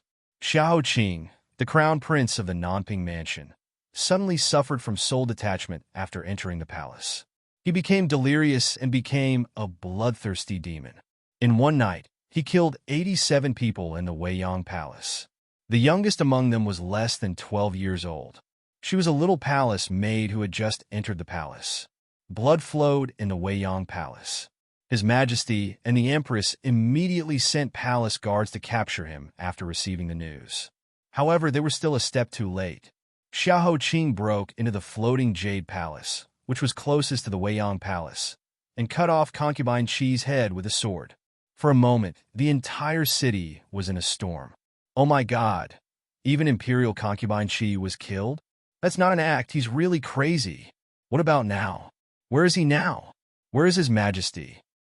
I heard that His Majesty was very angry and wanted to sentence him to death on the spot to relieve his monstrous hatred. However, Xiahou Qing is the only heir of the Nanping Mansion, and the Nanping Mansion is located in the Yunnan province, which is a barrier that protects the country. If he directly killed Xiahou Qing, it would cause turmoil in the Yunnan province. Nanping Mansion's treason is a disaster that no one can bear. Then he killed so many people. Is he just going to let it go? Where is the justice? Where is the justice? It's not that he's going to let it go. It's just that this matter is really troublesome. His Majesty also has a headache. He can only order to put him under house arrest in the Fanning Pavilion and not take a step out at any time. When Nanping Mansion enters the capital, he will be judged in public. The pitiful 4th prince cried until his eyes bled when he heard that his birth mother had been cruelly killed. He knelt at the palace gate for a day and a night, begging His Majesty to cut off Xiahou Qing's head to comfort concubine Qi's soul in heaven. However, His Majesty did not respond at all. The next morning, the 4th prince was disheartened and left the palace. Everyone sighed. Suddenly, someone in the crowd hissed and shrank his head. Don't you think it's familiar? What familiar? Zhaoba, what are you trying to play dumb for? If you have something to fart, just say it. The man shook his head and said mysteriously, haven't you heard of that? Legend has it that 25 years ago, the late crown prince, Xiao Minglu, was the legitimate son of Empress Dowager Xiao Weiren. He was supposed to inherit the throne, but he suddenly went crazy and killed many people, almost including the late emperor. In the end, he was killed by Empress Zhou. This is too much of a coincidence. Could it be a new cycle? For a person like Xiahou Qing to be reduced to such a state? What a pity, what a pity. Just as everyone in the capital was feeling threatened, 3,000 Yongqingwei armed with heavy weapons surrounded Xiahou Qing's Sanskrit pavilion. Xiao Yuni was personally leading the troops, and there were countless soldiers hidden around. Anyone who dared to approach would be killed without mercy. Jiu Si and the others were also imprisoned separately, and no one was spared. Inside the Sanskrit pavilion, it was as dark as an abyss, not letting in a single ray of light. Xiahou Qing lay on the soft couch by the south window, as if he was dead, motionless. His jade-colored face was shrouded in the gloom, like the last piece of thin ice on the surface of a lake in spring, shattering with a light touch. I killed her. Amidst the chaos, a divine Buddha stood astounding the heavens. Its massive shadow blotted out the sky and swallowed Xiahou Qing entirely. In the shadow, he said, I killed her. If the Buddha was not merciful, no one could save him. You were originally a god from the heavens, and you were ordered to go down to the mortal world to save you. You did not use up all your energy, but you let yourself fall, trapped by the fetters of the mortal world. You failed on the verge of success, so you were punished by the heavens.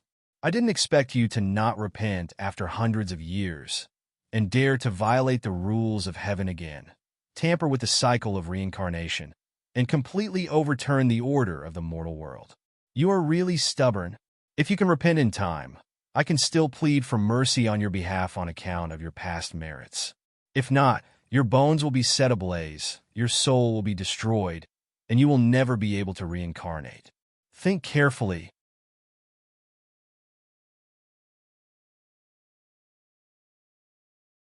Chapter 737. The deity's voice was deafening as it whipped him, leaving bloody marks all over his body. However, he was still trapped in his inner demon and had no reaction. I'm talking to you. Can't you hear me? Stubborn. The deity was infuriated. Thunder struck down from the top of his head into his body. Xiahou Qing roared in pain. All 206 bones in his body were in great pain, as if they were crushed. Blood flowed out from the corner of his mouth, and he fell into the black pool. The deity was indifferent. I'll ask you again. This is your last chance. If you're willing to turn over a new leaf, I'll erase your 1,000 years of memories and return to the human world to set things right and atone for your sins. I'll help you return to the celestial court and regain your position as a god. From then on, you'll escape from the pain of reincarnation and no longer have to suffer from the 7 emotions and 6 desires. You'll be burdened by the mortal world and enjoy an endless lifespan. You'll be worshipped by the people of the human world, and you'll be blessed for thousands of years. Endless lifespan? Huh. Xiahou Qing wiped the blood from the corner of his mouth and sneered. In your eyes, the 7 emotions and 6 desires are poison, disaster, and disaster. They're terrible things to be avoided. However, in my eyes, if I have no emotions and no desires, even if I have the same lifespan as the heavens and earth, I'll just be living every day, and it'll be useless. What's the use of this endless lifespan? The deity's eyes widened, and he was even angrier. How dare you slander the mysteries of the heavens? Do you know that if you miss this chance, you'll never be able to turn over a new leaf? The lifespan of a mortal is only a few decades. It'll pass in the blink of an eye. Even if you're willing to suffer the pain of reincarnation forever, you may not be able to stay with her. Don't forget that she's already dead. She died in your hands. Xiahou Qing's face was pale. The inner demon in his chest surged and wanted to destroy him. At the critical moment, he clenched his fists and forced the inner demon back. He suffered internal injuries, and his body was pale and weak. He lowered his long eyelashes and said hoarsely, "Even if she's dead, I can still go to reincarnation to find her. As long as my soul survives in this world, I'll never give up until I find her." The Buddha sneered. Even if you find her, how can you be sure that she doesn't hate you and scold you? Perhaps at this moment, she had already drunk Granny Ming's soup and jumped into the next reincarnation, forgetting about you forever. Then, with a clean memory, you will find someone you love and marry them. You will have children and spend the rest of your life with them. You will be the only one trapped by your heart's demon and will never be reincarnated. Xiahou Qing closed his eyes. His voice was like a mayfly, but he was unrepentant, hating me, resenting me, hating me, cursing me. I deserve all this. I am willing to accept it. If she is unwilling to forgive me in this lifetime, I will guard her for the rest of her life. If she is unwilling to forgive me for 10 lifetimes, I will guard her for 10 lifetimes until the day she calms down. If she forgets about me, then I will stick around her like a ghost until the day she falls in love with me again. The Buddha turned into an angry Vajra, holding a heavy hammer. All right, then I will punish the both of you on behalf of the heavens. In the endless reincarnation, if you are a human, she will be a flower or a bird. If she is a girl, you will be a pig or a dog. In short, you will not be able to reincarnate as the same kind of person and will not recognize each other even if you meet each other. Xiahou Qing, are you going to change or not? However, The more it was like this, the more stubborn Xiao Qing was, the more determined he was. "I'm not changing." The heavy hammer swung down and hit Xiao Qing's back. Xiao Qing suddenly staggered, bent over, and spat out a big mouthful of blood. "I am not." Another hammer strike broke both of his legs. Xiao Qing's knees hit the ground. He raised his head and shouted, "I am not." The Vajra's eyes were red, his body expanded, and the golden hammer in his hand swelled up like a mountain. He slammed it towards Xiao Qing's head. "I am not." Ning Shu suddenly woke up from her coma. Her pupils dilated and her body trembled. After a long time, she slowly woke up and realized that what she saw just now was a nightmare. There was no wind in this secret room, but she felt cold for no reason. When she looked down, she realized that her clothes were soaked in sweat.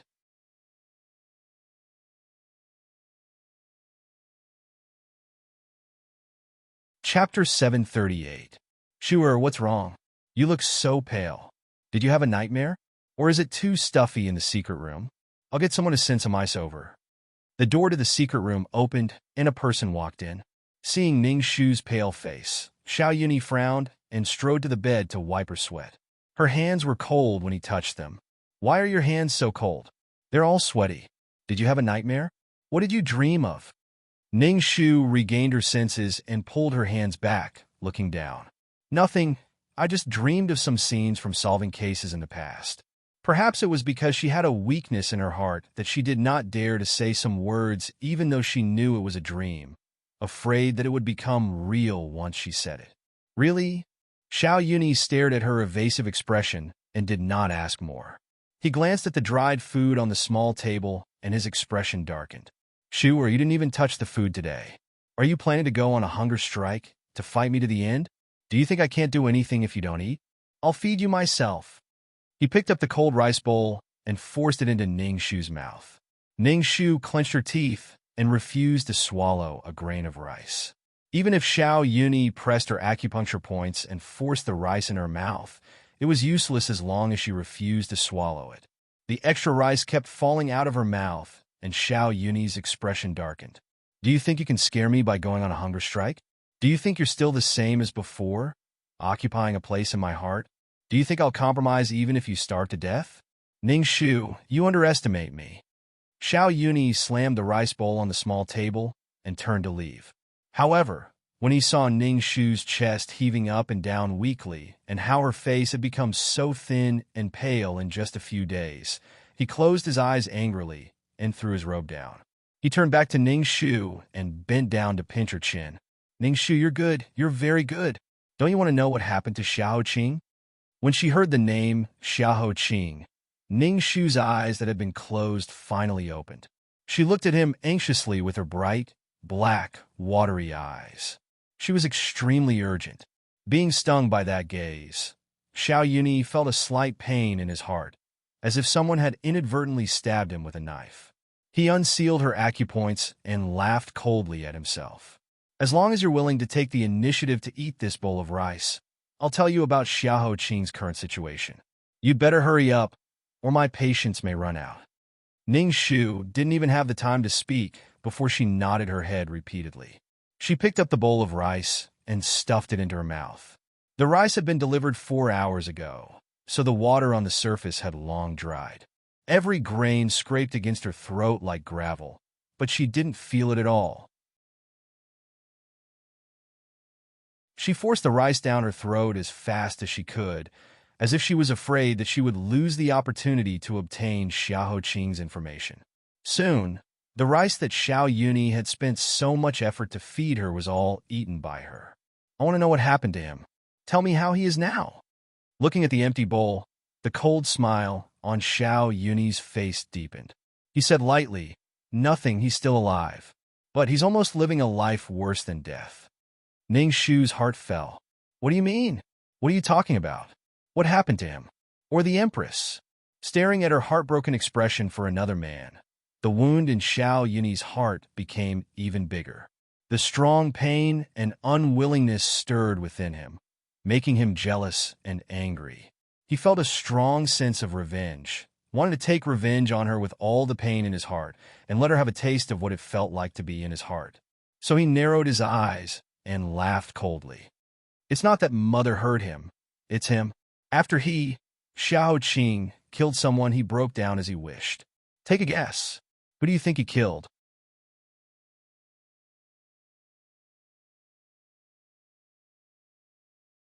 Chapter 739. As smart as Ning Shu was, she immediately guessed what had happened from Xiao Yunyi's words. As long as she thought of Xiao Qing's current situation, Ning Shu's heart felt like it was being stabbed by a knife. Large drops of tears flowed out of her eyes uncontrollably. How could you do this? Xiao Yunyi, how could you be so despicable? Xiao Yunyi's expression suddenly became ruthless. What do you mean I'm despicable? What did I do? I didn't do anything. I was just kind enough to save you at the risk of being punished by Imperial Mother after she found out. Otherwise, the person who would be beaten to death by Xiao Qing and lying there in such a sorry state should be you. Not only are you not grateful to me, you're accusing me of being despicable. Ning Shu, do you have a heart? Ning Shu's face was full of tears. Her mind was in a mess. As long as she thought of how Xiao Qing must be in so much pain that he had broken down to the point of losing his mind, every blood vessel in her body throbbed with pain. It was so painful that she begged Xiao Yunyi, "Let me out. I want to go out. I must go out. Since you can save me once, then help me again, okay? He can't not see me, otherwise he will do something stupid." Xiao Yunyi's expression was cold and ruthless. Don't even think about it. Even if you go out, do you think you'll be able to save him? You don't know what happened outside. Just this morning, he went crazy and killed Consort Qi. Do you think Imperial Father will let him go? Do you think the people will turn a blind eye? Do you think the laws of Great Yu are just for show? This path of death has already been paved in front of him. He, Xiao Qing, will definitely die, and no one can save him. What's more, you want me to let you go out and be intimate with him? Over my dead body. With that said, Xiao Yunyi left in a huff, only to hear the sound of a bowl breaking behind him. Ning Shu screamed and fell down from somewhere. He immediately rushed back anxiously and saw that Ning Shu's legs were still tied to the end of the bed, but her upper body was twisted and fell off the couch. Her hands, which had been untied during the meal, were now pressed into the broken pieces of porcelain. Her skin was torn and her flesh was lacerated, and blood flowed all over the floor. Xiao Yunyi pulled her back onto the bed, saying angrily, "What are you doing? Do you care about him that much? You care so much that you don't even want your hand anymore. You don't even want your brain." Ning Shu opened her watery eyes and stared at him without blinking. Trembling, she pleaded, "Brother Yunyi, I beg you." Xiao Yunyi suddenly froze. Brother Yunyi. This extremely familiar, yet extremely distant name. In his memory, he often heard it when he was young. No matter if she was happy or surprised, angry or pranked him, he could always hear her calling him Brother Yunyi softly, crisply, and mischievously. Then he would listen to her making all kinds of requests to him, and he would always frown and smile, helplessly satisfying them one by one. But when was the last time she called him Brother Yunyi so intimately? Was it half a year, or even longer? In short, it was so far away that he couldn't remember clearly. He only felt his heart ache terribly, and every part of his body felt uncomfortable. Because she called him that after so many days, her eyes were no longer filled with him, but with another person wholeheartedly. He held her shoulders with both hands and questioned, "Do you know that as long as you go out, Mother will immediately know that you're still alive and that I was the one who swapped you away? You want to save Xiao Qing's life. But have you ever considered my life? Is it that our lives added together are not as important as Xiao Qing in your heart? Isn't it? Isn't it?" "I'm sorry," Ning Shu replied, sobbing. Just when he was unprepared, a sharp object stained with blood silently pressed against the back of his neck. Her guilty voice sounded in his ear, "I'm sorry, it's..."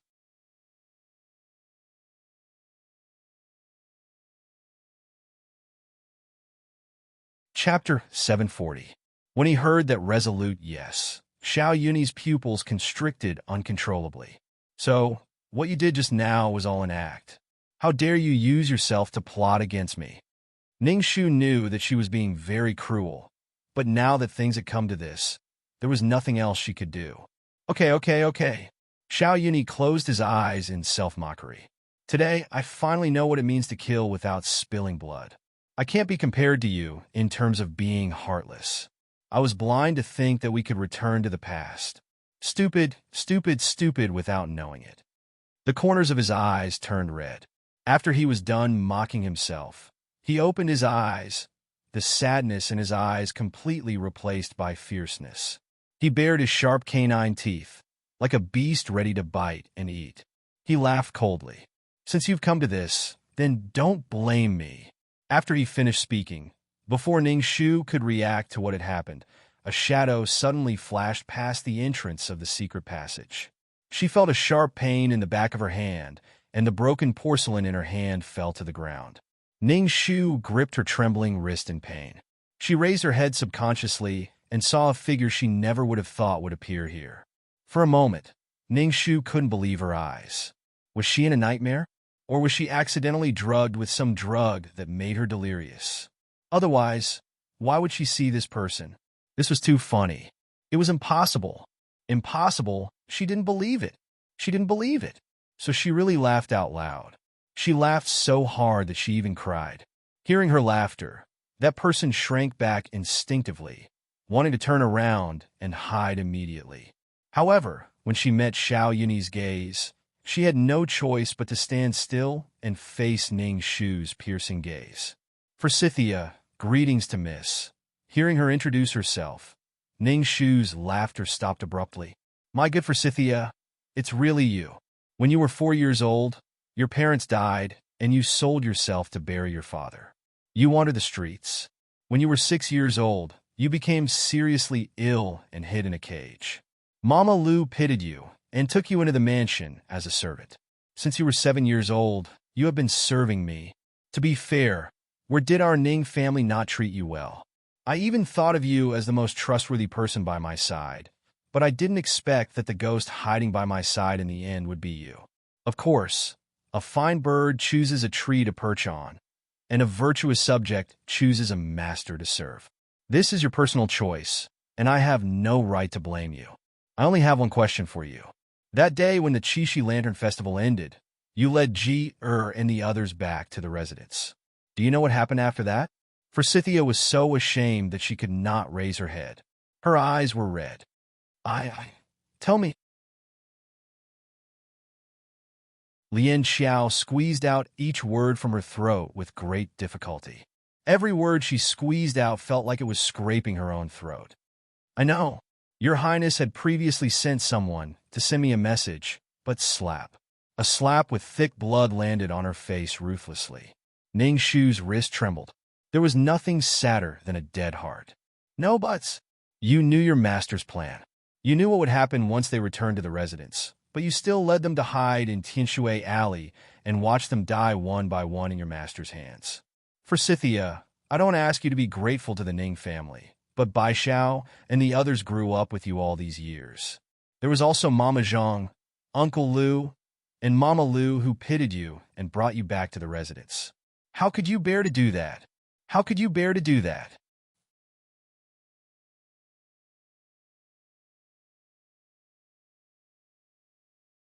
Chapter 741. Forsythia took the slap, and her eyes turned red. She was speechless. Actually, it was not that she did not have any doubts. That night, 17 people were killed, and none of them survived. Even Hui Mo almost lost his life, but Forsythia, who was not important, was taken away with Ji. But she did not want to think about it and delve into it, because the feeling of being betrayed was too uncomfortable. It was like holding a warm heart and giving it to someone else. Not only was it thrown on the ground, it was also stepped on. Ningshu looked away and did not look at her again. She laughed coldly. Your Highness, it must have been hard for you to be so attentive to Ningshu so many years ago. Xiao Yunyi's eyes were full of sarcasm. You don't have to think of me as a bad person. I didn't want to do anything when I placed people by your side. It was just that there was someone by your side, just in case. If something happened to you, I would be able to get the news immediately. But I didn't expect that we would go further and further away from each other. Since that's the case, you can't blame me for using the original spy. All right, I don't have to argue with you about anything else. Forsythia, your miss has been served by you since she was young. She is not used to not having you by her side these few days. You should still be by her side for the next period of time. Remember to be careful. You must serve her well for this prince. If she loses a single strand of hair or a single finger, this prince will hold you responsible. Xiao Yuni laughed arrogantly and turned to walk out of the secret room. Forsythia and Ning Shu, the former master and servant, were left in the secret room, facing each other silently. Miss, your hand is still bleeding. Let me... After a long silence, Forsythia dared to open her mouth timidly. Ning Shu withdrew her hand and lay on the bed with her back, facing her. She did not even look at her from the beginning to the end. This secret room was not big, but there was a clear gap between the two of them, as if there was a deep gap that could not be closed. How is it? Did you get any news about the young master? When Huiyamo saw 13th Princess come back, he couldn't wait to climb down from the bed and ask again and again. Xiao Zhangping hurriedly pressed him back down and frowned. Didn't I tell you to lie down properly? Even if you're anxious to death, it won't help the situation. If you tear open the wound, it will only cause more trouble. How can I not be anxious? That's my young master. What's more, the Empress has made up her mind to frame Shi Ziyi by using Consort Qi's life in exchange for Shi Ziye's life. The rumors outside are abuzz. Everyone is saying that Shi Ziyi is the reincarnation of the crazy crown prince. I don't believe it. The Empress must have done something to frame the crown prince. Damn it, I'm a useless cripple now. I don't even know what happened that night. Now that they're all locked up, I'm the only one who can't do anything outside. I really hate myself. Huiyamo, don't blame yourself. It's not your fault. There are so many so-called witnesses and evidence pointing to Shi Ziyi. At this time, unless Ning Shu comes back from the dead, no one can get him off the hook. But Xiao Zhangping bit her lower lip and didn't know how to continue. When I entered the palace today, my father didn't want to see me at all. I tried my best to get through a few people. Lady Ning, everyone was fine not long ago. How can it be like this in the blink of an eye? Huiyamo looked out of the window in a daze. A line of tears slipped out of his eyes. Is there really no way?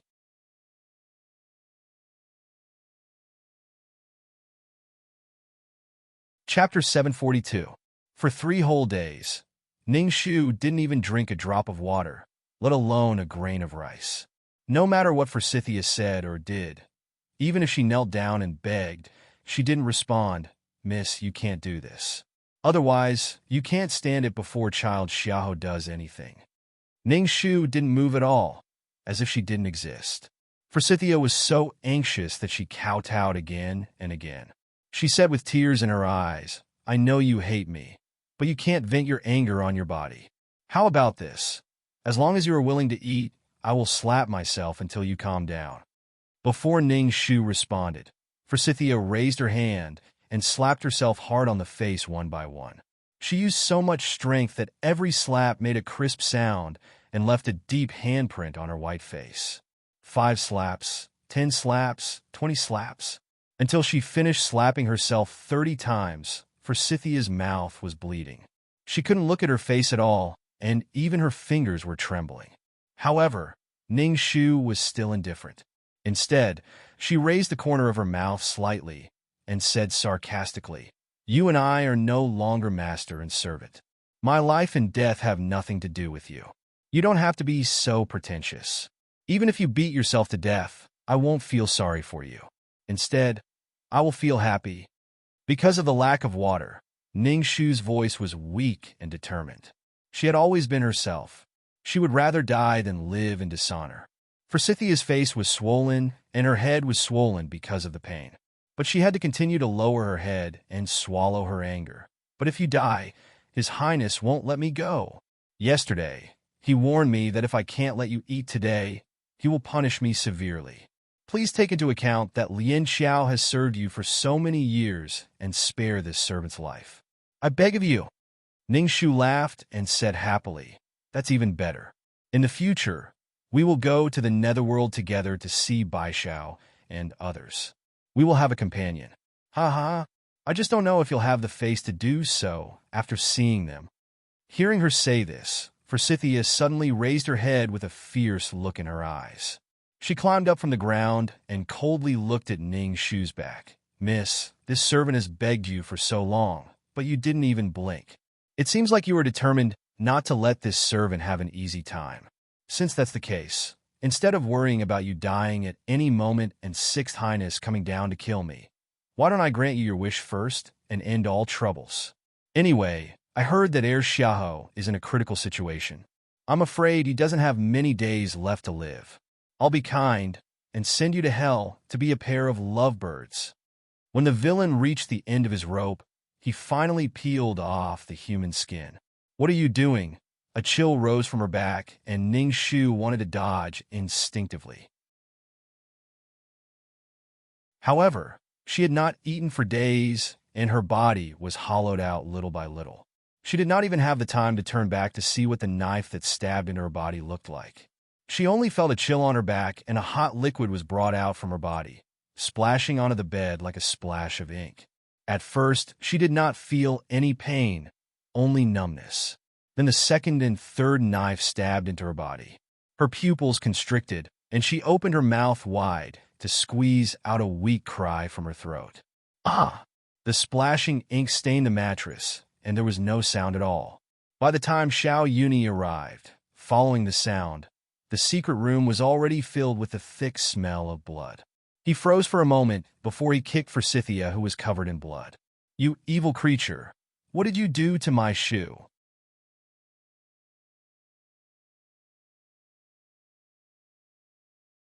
Chapter 743. Forsythia was kicked to the wall and spat out a mouthful of blood. Only then did she realize what she had done. The knife in her hand fell to the ground, and she was stunned. She didn't know if she had a premonition that she was about to die or something else, but she looked up at Ningshu with a complicated gaze and tears flowing down her cheeks. "Your Highness, please spare my life. Please spare my life." She stepped back and fainted after being hit by Xiao Yuni again. Xiao Yuni picked up Ningshu, who was covered in blood, and ran out like a madman. "Shu, don't be afraid. Brother Yuni is here. I won't let anything happen to you. I'll go find a doctor for you now." In his arms, Ningshu was like a torn doll. No matter how much he whispered into her ear, there was no response. Her two arms hung limply by her side, and her face was as white as paper. It was as if she was no longer breathing. Xiao Yuni's heart ached so much that he wanted to shout out loud, but he was afraid that he would scare Ningshu, so he could only bear with the pain and ran as he said, "I'm sorry, it's my fault. I shouldn't have used Forsythia to provoke you. When I was young, I swore that I would protect you for the rest of my life. I didn't expect that the one who hurt you in the end would be me. I lost my mind and went crazy. I'm sorry, Shu. Can you forgive me again? Give me another chance. Don't die. Please don't die." The proud sixth Prince Xiao Yuni had never bowed his head in front of anyone except the Empress. But at this time, he was like a pitiful person who was about to lose his family, murmuring and begging for a person who didn't love him to stay in this world for a moment longer. "Doctor, where are the doctors? Find all the best doctors in the city for this prince." Xiao Yuni's personal eunuch, Jiu, hurriedly followed behind and stopped him. "Your Highness, please think twice. Once you start searching for doctors in the city, you will definitely alarm the Empress. At that time, the matter of you secretly swapping Lady Ning will be exposed, and the Empress will be furious." Xiao Yuni turned back. "Blame me if you want. Can't you see that my Shu is about to die? I've knelt before her for more than 10 years. Don't tell me you want me to watch my most beloved woman die out of fear of her reprimand. If you try to stop me again, I'll bury you first."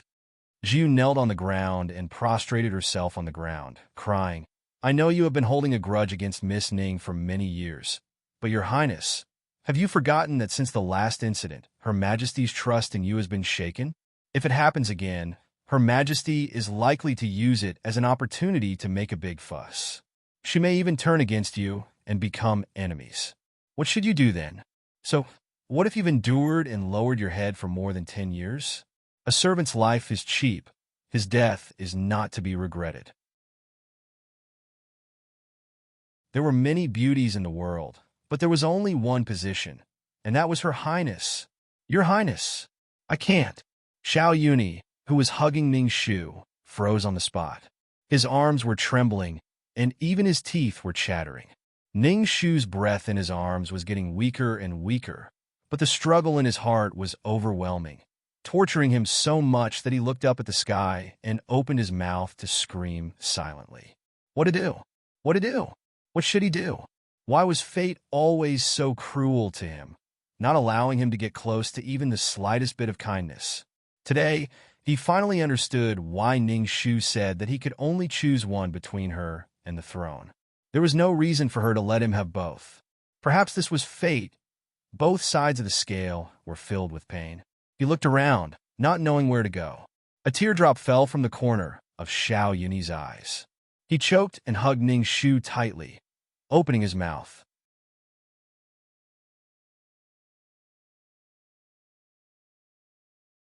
Chapter 744.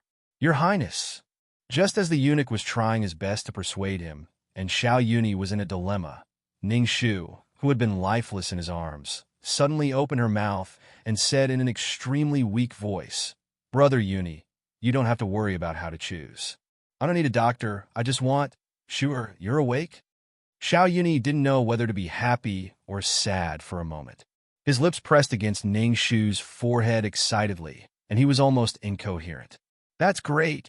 That's great. What did you want to say just now? Say it. As long as you're willing to wake up, as long as you don't die, I'll promise you anything. The blood in her body was still flowing out, draining her energy little by little. Ning Shu's eyes seemed to be spinning, but she said, I just want you to let me go.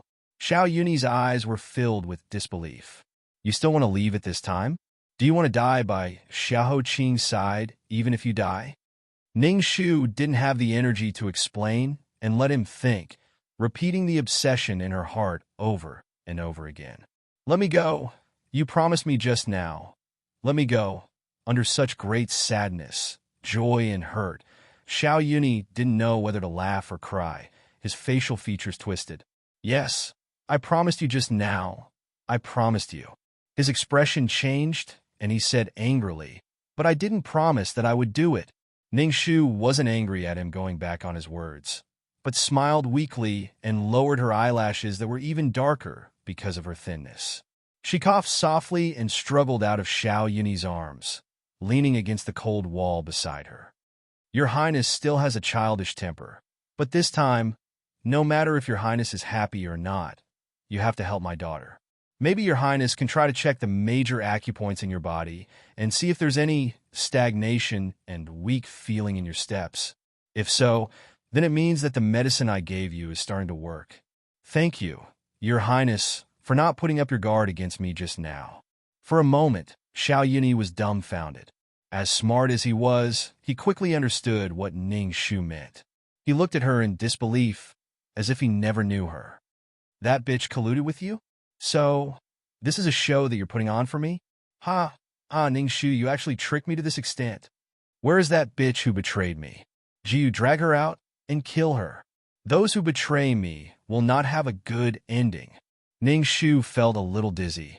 She pinched the web between her thumb and forefinger to wake herself up and not fall down. The act was fake, but the injuries on his body were not all fake. In order to ensure that it looked real, Ning Shu forced Forsythia to make 7 to 8 cuts on her body, trying to make each cut look hideous so that Xiao Yuni would not be able to see through it. You don't have to make things difficult for her. In fact, up until the incident at Tianshui Alley, she had always followed your orders and acted very well. She even fooled me until the incident at Tianshui Alley, when you clearly told her that you wouldn't kill anyone and that you were just pretending to kidnap someone. She reluctantly cooperated with you and put on that act. But I didn't expect that you would lie to her. When she saw Bai Xiao, Annie Lu, and the rest die in front of her, she was pushed to my side by you. Your Highness, you said that you don't like the taste of betrayal, but why don't you put yourself in others' shoes? Cough, cough. The excessive blood loss made her feel cold all over, but her forehead started to heat up. Ning Shu forced herself to hold on. She had to hold on until the end, otherwise everything would be a failure. I'll tell you the truth. The drug I gave your highness just now is a poison called 7-star begonia. If you don't get the antidote within 8 hours, you will lose all your martial arts and become weak, becoming a useless person. And the longer it drags on, the harder it will be to cure the poison. Your highness, please think twice. After clenching his fists, the obvious pain in his chest made Xiao Yunyi's footsteps wobble. He stood still and laughed in anger. In the short and long anger, he took a deep breath and said with a cold smile, Okay. Shu-er, I always underestimated your cruelty. Ji-le, her, go. Thank you. Ning Shu let out a long breath as the stone in her heart was put down. She thought for a while and said, Please give me a set of servants' clothes to change into. I'll leave the palace on my own. No one will know that I've been here. Xiao Yunyi's every word was like a needle, sharp enough to draw blood. You're so thoughtful. Should I thank you? Scram. Ning Shu was not angry, but shook her head slightly. She supported herself against the wall and followed Jiyu along the vermilion corridor. When she turned the corner, she suddenly heard Xiao Yunyi say in a low voice, Come back. Ning Shu's heart skipped a beat, afraid that something would happen again. But after a long silence, Xiao Yunyi said in a low voice, Actually, even if you don't wake up, I won't give up on you. Whether you believe it or not, I've already made a decision when I was hesitating.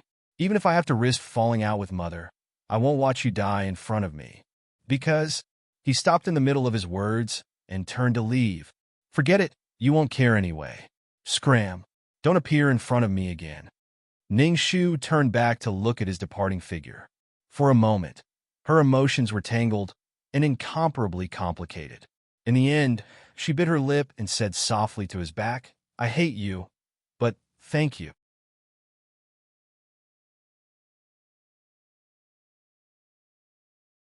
Chapter 745. The side door of the sixth prince's residence was slammed shut behind Ning Shu. Ning Shu stood on the stone steps and almost fell down. The wounds on her body that she had deliberately made for her act were still bleeding. Fortunately, the servant's clothes that Jiyu had given her were black, so that she would not be exposed. She lowered her head and deliberately messed up her hair, holding onto the wall as she walked in the alley. After not drinking for several days and being locked in the secret room for a long time, the sudden sunlight made her dizzy. She tried to move slowly against the wall, but in the end, she could not hold on and fell down. All her strength had been used up in the confrontation with Xiao Yunyi just now. She lay on the ground and tried several times, but could not get up. She sighed deeply. She was so pathetic, like a dead dog. It was as if she had returned to her fourth life, when her neck and limbs were cut off, and she was lying on the ground waiting to be skinned and cooked, just like now. Fortunately, no one noticed her here. Otherwise, the Duke's residence would be completely disgraced by her. No, the entire capital thought that she was dead now. Even if they recognized her, they would probably think that they had seen a ghost. At this thought, Ning Shu's mood became better again. She lay on the ground and laughed, losing all her strength. Yes, she would just rest here for a while. After a while, she would get up and continue walking. Her parents and brother were all waiting for her. With her mother's soft personality, she would definitely cry if she thought that she was dead. There was also a fool who even recognized her wrongly and foolishly wanted to torture her to death. When she saw him, she would definitely scold him. How did the quick-wittedness he had when he was king Chujiang disappear all of a sudden? He was really an embarrassment to Yen Luo Dian. Teasing in her heart, Ning Shu's eyes struggled and slowly closed. Someone is waiting for you. Ning Shu, you can't die. Do you hear me? You can't die. You can't. You can't. When her consciousness gradually returned to chaos, she could vaguely hear a series of messy footsteps approaching. Voices were buzzing, and it was hard to hear clearly, but vaguely familiar. Ah, is it her? Oh my God, it's really her. She's not dead. Men, come over quickly. When Ning Shu woke up again, She was in the carriage. The person who fed her medicine was not gentle at all. Half of the ginseng soup was spilled into her collar, and the other half was poured down her throat. Her chin was pinched so hard that it hurt. She frowned and met Xiao Zhangping's rabbit-like eyes. Huimo, look, she's awake. He really woke up. The medicine you concocted is really effective. Ning Shu, you've finally woken up. Just now I almost thought you were dead. Huh? Why are you frowning? Are you feeling unwell? Ning Shu smiled bitterly at this simple and barbaric little princess. You're hurting my arm, and there's a wound there. Xiao Zhangping blushed and quickly let go. Ah, I'm sorry, I didn't know. Why are there so many wounds on your body? Did Brother Six hurt you? Also, why aren't you dead? That day, I purposely went to the palace to see a corpse that looked exactly like you being carried out. What the hell is going on? Ning Shu didn't know where to start. It's a bit complicated. It's hard to explain. How did you know that I would come out from here? Huimo was the one who spoke.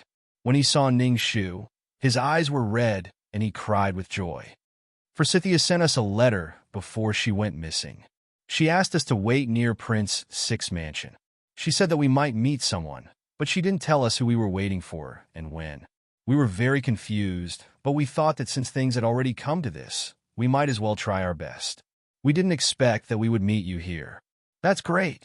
The Crown Prince can be saved now.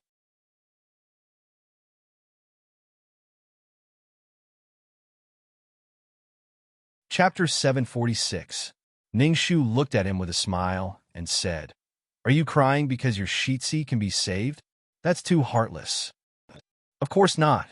Don't misunderstand. Although our identities are different, we have experienced a lot of things together and solved a lot of cases. Whether I deserve it or not, I really treat you as a friend in my heart. I am very happy to see that you are still alive.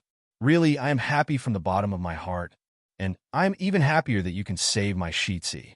I don't mean to use you to clear his name, but Huimo blushed and hurriedly explained. But the more he explained, the more confused he became. He had to hang his shoulders and said, Since he was imprisoned by His Majesty's order, we have thought of many ways to send him a message. We even used all the spies that Prince Nanping's mansion has cultivated in Jing City over the years. It was not easy to send a message to him, but Shitsi turned a deaf ear to it. He thought that he had really killed you, so he sentenced himself to death. But now, you are still alive? For my Shitsi, you are his exclusive medicine. As long as he knows that you are not dead, his heart disease will be cured without medicine, and he will have the motivation to live. Just listening to his vague description, Ning Shu's heart was choked with sobs. She forced a smile and said with the firmest eyes, I am teasing you. Don't worry. As long as I am here, I will never let your Shitsi suffer an injustice. He is Xiahou Qing, the proudest and freest Xiahou Qing. Huimo was moved to tears. I thank you on behalf of the whole Prince Nanping's mansion. Thank you. Thank you. But you are very weak now, and you are injured. Do you want to rest for a few days? Ning Shu shook her head and said stubbornly, Time is tight. We must collect evidence as soon as possible. As for your Shitsi, you must arrange for me to see him as soon as possible. Otherwise, according to his temper, he will definitely think that you are lying to him. He will not believe it. And those dead bodies, especially concubine Chi's, we must. Huimo suddenly interrupted her with a worried face. But Lady Ning, your face, what happened? Ning Shu raised her head sluggishly, wanting to touch her face, but before she could raise her hand, she lost consciousness. Sanskrit Pavilion. It was established 218 years ago, during the early days of the founding of the country. At that time, the dynasties were changing. Wars of all sizes had caused countless massacres. Demons and evil spirits filled the world, and the people had no way to make a living. Thus, Emperor Gaozu specially ordered people to build this Sanskrit chanting pavilion, and respectfully welcomed the Buddha bone into the pavilion. Every day, he sent eminent monks to chant sutras, suppressing all the demons and evil spirits that wantonly did evil in the world, returning peace to the people. 25 years ago, after the previous crown prince went crazy and killed people, The previous emperor had ordered people to imprison him here for a short period of time. However, in the end, he was unable to suppress this demon. And now, it was Xiahou Qing's turn. Everyone could see that his majesty was furious this time. A small Sanskrit pavilion was guarded by 3,000 guards, 3 layers inside and 3 layers outside. They surrounded the pavilion so tightly that not even a drop of water could pass through. He also gave a death order that anyone who dared to trespass would be killed without question. Inside the Sanskrit pavilion, Xiahou Qing, who had slept for a long time, woke up yesterday. Apart from the fact that his complexion was visibly worse and his body was thinner, he felt weak, as if he had just recovered from a serious illness.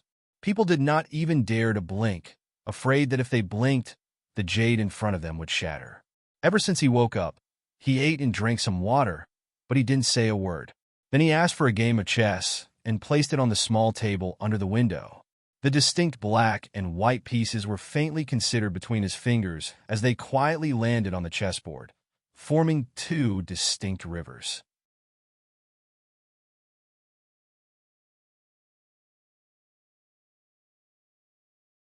Chapter 747. When the bamboo curtain was opened and someone walked in, Xiahou Qing didn't even notice. His internal organs were burning, and the pain was magnified 10 times. He had no strength left, and he was only holding on with his last bit of willpower. The cold sweat on his back soaked his clothes and stuck to his protruding shoulder blades, as thin as a cicada's wings. Self-mockery, pain, or resentment, he didn't show any expression on his face. He just sat quietly in a corner, waiting for his death. "Your Highness, how are you today?" It was Master Miaohong who came in. He was wearing a green mud cassock and looked merciful. Behind him, the young novice monk bowed his head and followed, respectfully holding the wooden fish and the small hammer for him. Even his steps were light. "I've been ordered by the emperor to recite sutras to suppress the demons again. The bald donkey is noisy, so I hope you can bear with it." Sure enough, there was still no response.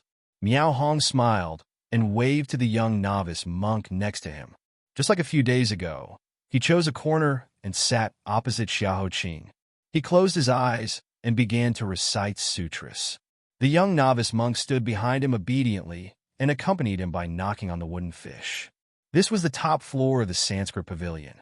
There was no sound outside the window, only the sound of chess pieces falling on the ground, the knocking of the wooden fish, and Miaohong's low and orderly recitation of Buddha were intertwined, repelling and miraculously blending with each other. After 2 hours, Xiahou Qing hadn't finished playing chess. Miaohong's morning recitation of sutras had come to an end. He stood up with his numb knees and staggered. The young novice monk helped him stand up, barely maintaining the image of an eminent monk. He turned to look at Xiahou Qing and smiled again. "Your Highness, it seems that you don't need me to suppress you. You've already locked yourself up." Very good, very good. It saves me a lot of effort." "Xiaoshu, follow me." Hearing the name of Xiaoshu, Xiahou Qing, who had been as silent as a cold lake, suddenly stopped the chess piece between his fingers in midair. It was like a dying person who was suddenly fed a drop of water, evoking a little desire to live. But the drop of water was too little, and as soon as he tasted it, he realized it was a dream. His Xiaoshu was already dead. Xiahou Qing sneered, lowered his head, and continued to place his half-finished piece. Looking at Xiahou Qing, who was as thin as a piece of paper and was about to be blown away by a gentle breeze, Ning Shu, who was disguised as a young novice monk, could no longer bear it. She abandoned the wooden fish in her hand and walked in front of him. She squatted down and looked at his pale face. "Xiahou Qing, don't you recognize me?" Her voice trembled slightly. She didn't even dare to touch him for fear of breaking him. She could hardly believe that the person in front of her was still Xiahou Qing. It was so thin and pale, like a snowflake that had unintentionally drifted from midwinter to midsummer. There was no need for wind or sun to blow on it. It would melt on its own. However, even after hearing her voice, Xiahou Qing remained indifferent. Ning Shu's heart ached so much that it felt like it was about to split open. She bit her lower lip hard to stop herself from crying on the spot. She carefully approached and reached out a hand to test the waters. My voice, my footsteps, my heartbeat. Could it be that you can't recognize them all? I am Xiaoshu. The one who died was not me, but someone else in disguise. The one in front of you is the real me. If you don't believe me, you can touch my face. Her hand had just touched the back of his hand when it was slapped away. Who sent you? The Empress or Juicy? He sneered as if he had seen through a huge lie. His voice was as sharp as a defensive hedgehog, and he no longer trusted anyone in this world. You spent so much effort to find someone who looks and sounds so similar to Xiaoshu. What do you want to do? No matter what you want to do, don't waste your time. Get out of my face right now.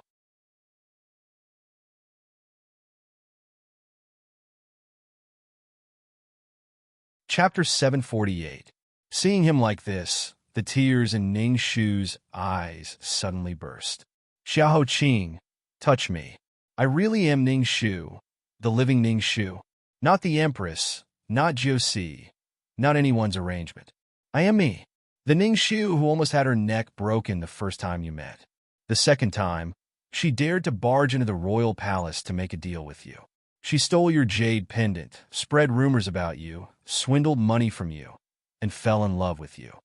She knelt on one knee on the ground and looked up at her injured god. Tears fell down her cheeks and wet her clothes. I'm sorry.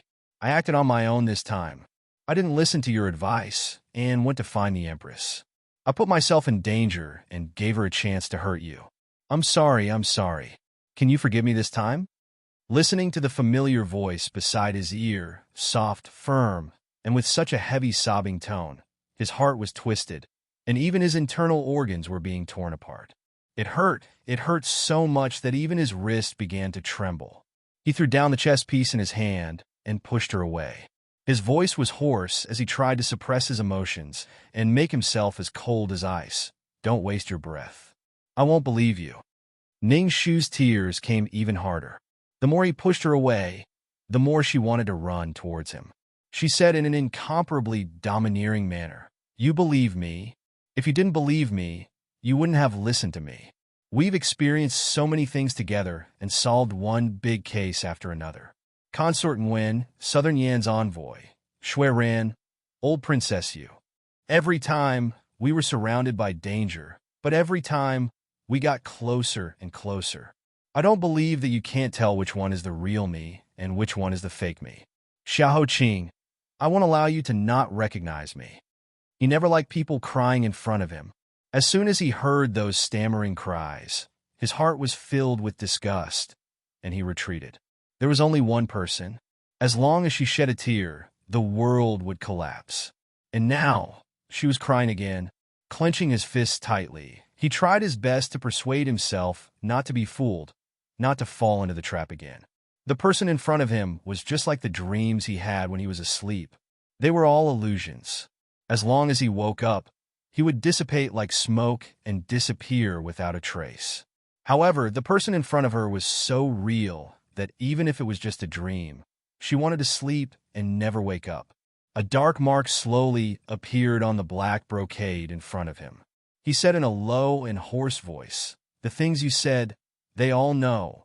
Then I'll tell you something that no one else knows. In the underground palace, do you still remember the underground palace? Other than you and me, there was no one else. At that time, you were seriously injured and almost died in order to save me. That night, no one answered your cries for help. I also hugged you like this. Do you still remember? What did you say to me at that time? You said that since I had boarded your pirate ship, I shouldn't think about getting off. Now that I'm still on your boat, are you trying to chase me away? Xiao Qing, dream on, she cried and threw herself at him. Using all her strength, she held his face and kissed him. Between their lips, she sobbed, It doesn't matter if you can't see me. It doesn't matter if you can't hear me. I just want you to feel me with all your heart. I am Ning Shu, the Ning Shu that only belongs to you. After a short moment of hesitation and a long time of suppression, he finally went crazy. The black brocade in front of him was completely soaked. Xiao Qing's hand that had been holding back finally couldn't hold back anymore. He hugged her and pressed the back of her head. Forcefully, crazily, recklessly, he pressed her against him.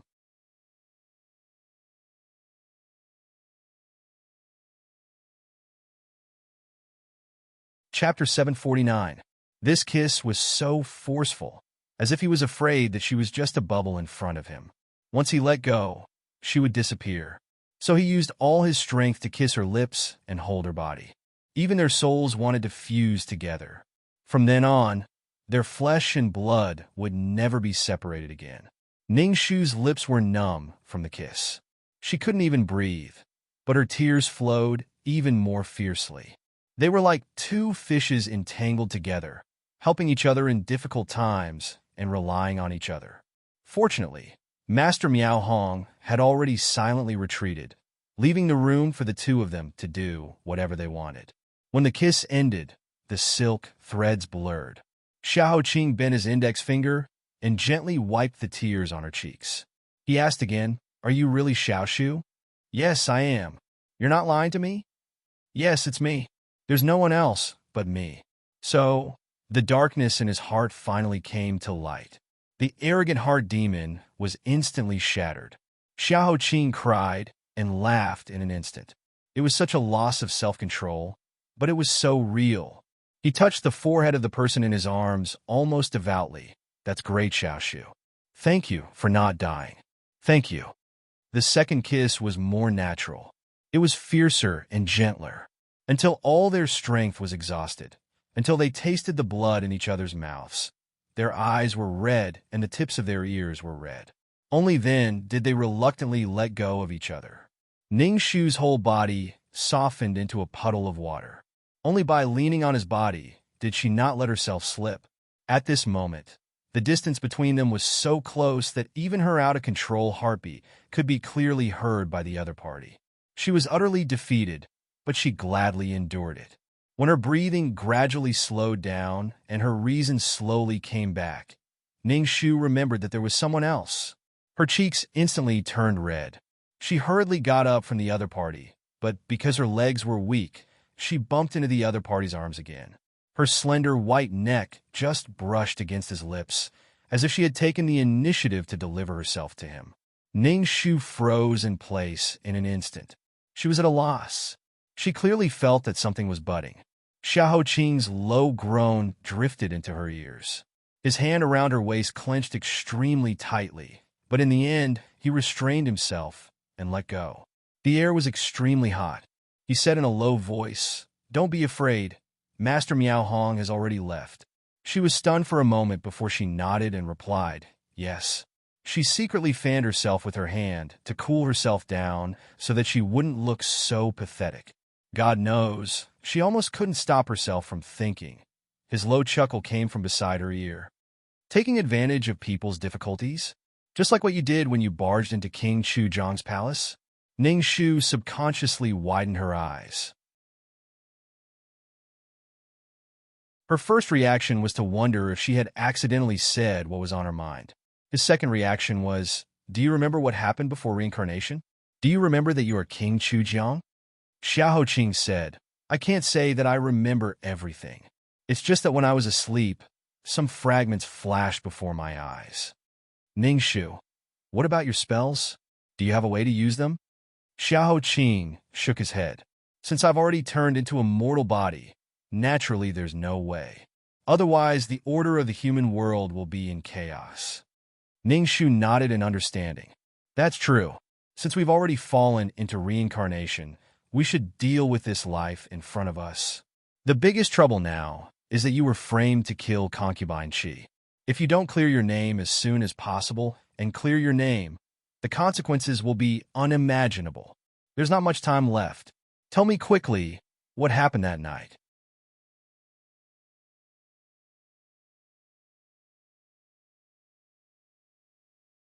Chapter 750. It was that night that he did not want to recall the most. Those dark, devoid of images, only blood and slaughter. Only the scenes of blades and swords piercing through flesh and their auras severed before death rushed past his eyes. Xiao Qing's voice grew heavy. "I did indeed kill him." Ningxu looked at him in shock. "How could it be?" Because in her heart, Xiao Qing was never a bloodthirsty person. Even if he fell into Xiao's trap and was too agitated, it was impossible for him to kill wantonly to vent his anger. That was not like him, Xiao Qing. That night, Xiao turned the palace servants into killing puppets and sent them out in 5 groups to assassinate. It was dark and raining heavily. We couldn't determine the identity of these assassins at all. In order to protect ourselves, we had to kill them all. We didn't expect that the moment they agreed to stay in Weiyang Palace, they had already fallen into Xiao's trap. This move was extremely vicious. Ningshu bit her nail subconsciously. What about concubine Qi? Xiao Qing shook his head. I don't remember. After I killed the person pretending to be you, I fell into chaos and couldn't remember what I did. When I woke up, it was yesterday. Ningshu frowned. Xiao poisoned you? I can't be sure. Since the banquet, the moment I stepped into Weiyang Palace, I took extra precautions. I didn't drink a drop of water, so it couldn't have been from my mouth. If it was poisonous gas, when Tianwen reminded me, I immediately held my breath and then took the antidote pill. I shouldn't have been poisoned. Ningshu subconsciously started to examine his body. Then, have you been injured? Could it be that those assassins smeared poison on their swords? Xiao Qing was shocked at first, and then he didn't know whether to laugh or cry. No, Juicy and the others protected me very well. Ningshu suspiciously lifted his sleeve and touched his shoulder, as if to make sure that his belongings were intact. Xiao Qing's ears were slightly red as he indulged her to do whatever she wanted.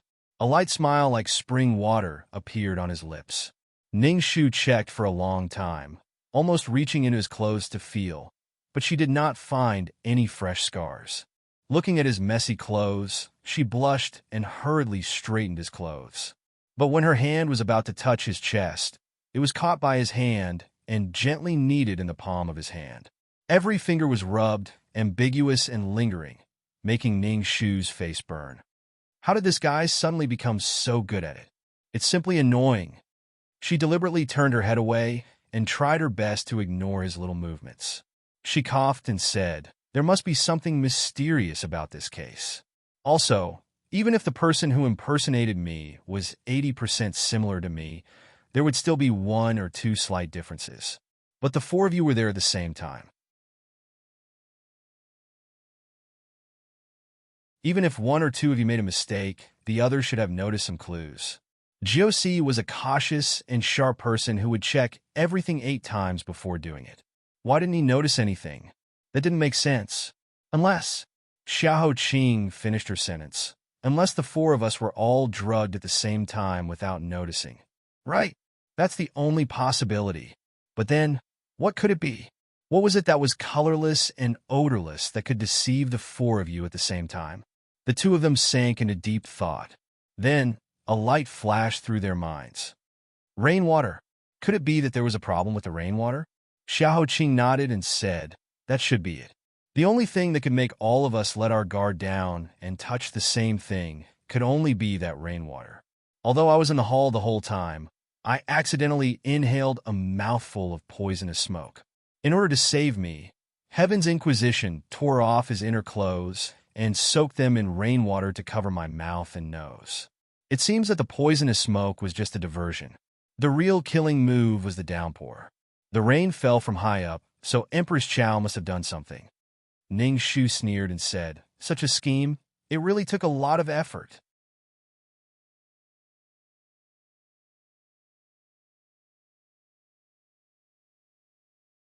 Chapter 751. However, even though he had figured out the crux of the matter, it was still far too difficult to clear Xiao Qing's name with this. They were like 2 fishes in a vast ocean. The terrifying storm twisted and spun, trapping them in the center. Looking around, there was no way to escape. Their backs were tightly intertwined. Even though they were so insignificant in this seemingly unbreakable disaster, they were still firm in their beliefs and would never compromise. Ningshu had already come in for a long time. If she delayed any longer, she was afraid it would arouse suspicion. Their tightly intertwined fingers were reluctant to part. Xiao Qing's lips landed a precious and heavy kiss on her forehead. Then he released her and urged her to leave. She bent her knees and bowed to him. She forced herself to turn around. "Take care, young master." "Xiao Shu," he called out to her. Ning Shu turned around. Her eyes were full of his reflection. Xiao Qing whispered, "I believe you." He would not say anything. The capital city was dangerous. She had to leave here quickly to protect herself, because he knew that even if he said anything, she would never listen. She was Ning Shu. Ning Shu was braver and more determined than most men in the world. Except for her, no one could stand shoulder to shoulder with him. She was the only one who could pull him away when he fell into thousands of confusion. Only she was Ning Shu. Hearing the meaning behind these 4 words, Ning Shu's eyes, which were as shiny as black mercury, curved. 2 shallow dimples appeared on her cheeks, and her smile was brighter than the light leaking through the window lattice. "Then I'll keep believing it." Coming out of the pavilion, Master Miao Hong was already waiting there with a smile. Seeing her come out, he nodded and saluted. "Ba." Ning Shu had doubled the salute. "Thank you for taking the risk to help." Ning Shu is very grateful. Master Miao Hong waved his hand casually and said, "Well, Namping Mansion has been guarding Yunyan for generations." Young Master Xiahou went to the frontier on behalf of his father at a young age to keep peace for the people. If I believed that he was a demon among the evil people, even Buddha would blame me for being blind. Moreover, Almsgiver's master had once shown great kindness to this poor monk. How can this poor monk stand by and watch? Ning Shu asked curiously. "Before my master passed away, he left me a handwritten record. It was written that if I encountered any trouble that I couldn't solve, I could come to you for help. As for the reason, my master didn't go into detail. Could I trouble you to tell me about the relationship between you and my master? Why haven't I heard of you or seen you in the past few years?" Speaking of the past, the Mithriya smile on Miao Hong's face gradually melted and turned into a sigh. He lowered his head and twirled the prayer beads in his hand, slowly bowing to the distant sky. Ba. Ba, I have avoided that matter for half of my life. I thought that I would never mention it to anyone again, but I did not expect that I could not escape from what I wanted to avoid.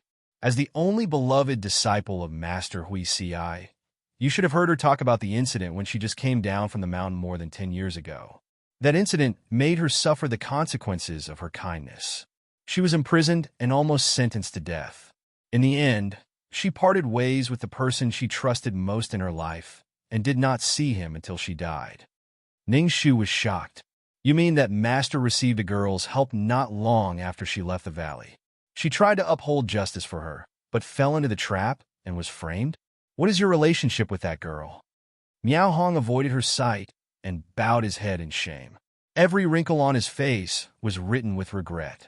"I am her father." Ning Shu opened her eyes wide in astonishment. She did not expect that all the opportunities would be traced back to here. Master Miao Hong's voice was incomparably vicissitudes. "Back then, before I shaved my head to become a monk and converted to Buddhism, I had married a girl. However, I respected Buddhism since I was a child.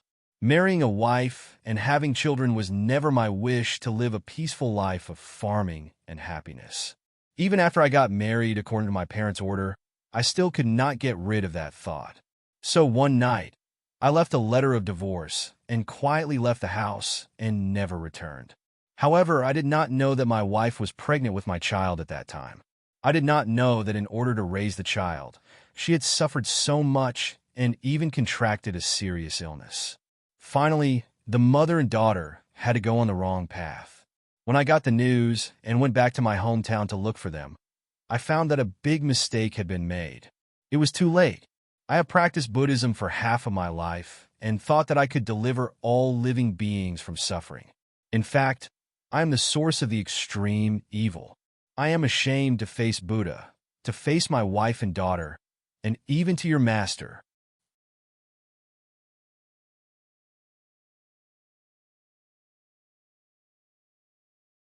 Chapter 752. My cowardice once caused me to regret for half of my life. However, the mistake has been made, and I am powerless to reverse it. Even if I kowtow to everyone in the world, how can I redeem the guilt in my heart? Benefactor Ning, I am destined to not make any progress in Buddhism in this life. I only hope that benefactor can learn from me and never leave the word regret. Umitba. It stinks. Huiyamo pinched his nose and looked at the pile of rotten corpses in front of him. His tears were about to come out because of the smell. He was glad that he didn't eat since noon, or he would definitely vomit. He had examined hundreds of corpses, if not 1,000. Needless to say, he was very experienced. However, the dozens of incomplete corpses in front of him, with their limbs, torsos, and heads piled together in a mess and quickly rotting after being exposed to the sun in the summer, could not be distinguished from each other. There were also countless flies and maggots lingering around them. The impact of this scene was too strong, and it was too overwhelming for him to bear. He turned around and said, "Lady Ning, why don't you have any reaction at all? Can't you smell it? Oh, I forgot that you are a godly person who can eat meat in front of corpses without hesitation." Ning Shu woke up from her trance. She accepted Hui Mo's compliments. She raised the fire in her hand and gave him a tragic smile. Hui Mo was so scared that he gave her goosebumps. She continued to walk closer to the corpse cave. There were no stars and no moon in the dark night. It was the best time to do some unknown things. Hui Mo couldn't use his bone-shrinking skill, but fortunately, he still had another skill, disguise. So, he and Yi disguised themselves as two night watchmen and sneaked into the mass grave to examine all the palace servants who died on the night of the Weiyang banquet. "Give me the tools." Putting the fire aside, she rolled up her sleeves and stretched out her hand. "What for? Do you want to separate these corpses one by one? They have been here for several days. It's too hot and the skin and flesh are rotten. It's not easy to separate them. And even if we separate them, I'm afraid it can't prove anything." Ning Shu shook her head. "I know it's useless. These people were killed by your crown prince and Juicy. This fact cannot be changed. However, everyone in the hall had been refined into puppets, and I didn't believe that I wouldn't be able to find any flaws. Instead of sitting here and waiting for death, I might as well go all out. As long as I could find even the slightest clue, I might be able to obtain an unexpected harvest. Anyway, time is limited. Huema, let's get started." She thought for a moment and said, "Your body hasn't fully recovered yet. If you can't take it anymore, remember to tell me. Don't force yourself. You're looking down on me too much. I'm a man.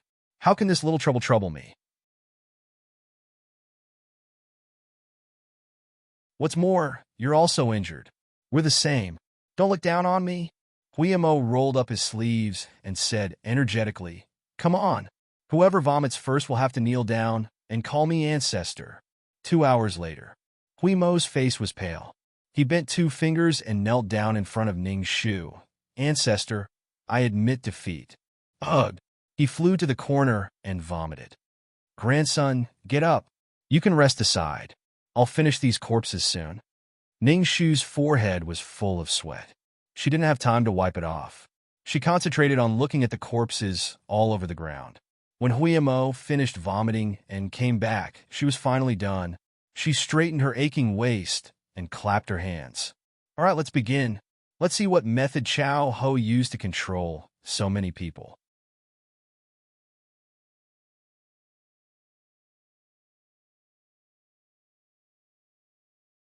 Chapter 753. The 87 corpses were lined up one by one in front of them. All the clues were there, waiting for them to find out. The light of the fire was too weak to explore the details. They had to take the risk and put the candles around the corpses. The corpses were rotten and smelly. They couldn't bear to look at them. But now, they were the only clues they could see and touch. Huimo's eyes were still sharp. After checking the surface of more than 20 corpses, he suddenly had an idea. He said in surprise, "Necks. Look carefully at their necks. Isn't there a missing piece of flesh on the top of their necks? It's obvious that they were cut off by the same method." Ning Shu heard him and quickly checked the remaining corpses. She immediately said, "Check their internal organs." "No problem. Leave it to me." Finding some clues, Huiyamo was full of motivation. He patted his chest and decisively took out a row of knives from his chest. He covered his mouth and nose and immediately made a cut on the rotten flesh. If one looked closely, they could even see white maggots rolling inside. I'm sorry, everyone. Now, only you can help my Sheetsy to clear his name. When everything is over, I will definitely bury you and burn more paper money. Please forgive me. When he dissected the 10th corpse, Huimo raised his sleeve to wipe the sweat. He slumped on the ground and said, "The answer is very clear. After a person dies, the first parts to rot are the eyes, then the lungs, intestines, and stomach. Finally, the liver, spleen, kidneys, and heart are left. But look at them. Needless to say, the lungs are rotten, but the other organs are rotten as fast as the lungs. Some of them are even rotten faster than the lungs. For example, the hearts and livers of these people are black. If it's only the hot weather that causes the internal organs to rot, it's impossible." Ningshu leaned over and carefully looked at the dissected organs. Her face was more dignified than the dark night. She straightened up and looked around at all the corpses. Plum Blossom Kiss. All of them are Plum Blossom Kiss. Chowho actually used the Plum Blossom Kiss on all of them. She's completely crazy. She used the Plum Blossom Kiss to control everyone in the Weiyang Palace and made them obey her. No, according to what Xiao Qing said, those people were not only obedient, but most importantly, they seemed to have lost all their human senses. They had no thoughts and no sense of pain, but their lethality was doubled. They were the best killing puppets. She must have done something else. Ningshu didn't care about anything else. She knelt on one knee and continued to search the corpses.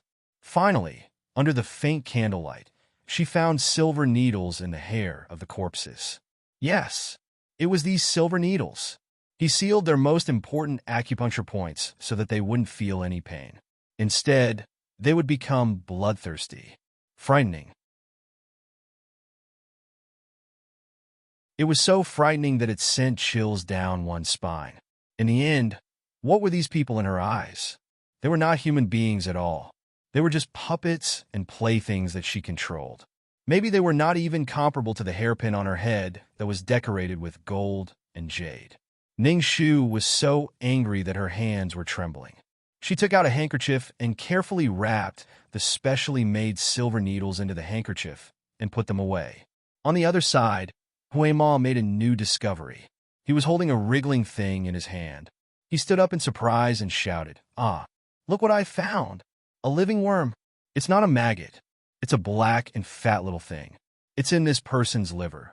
Before he could finish his words, a streak of fiery light suddenly shot towards them like a meteor, carrying a murderous aura.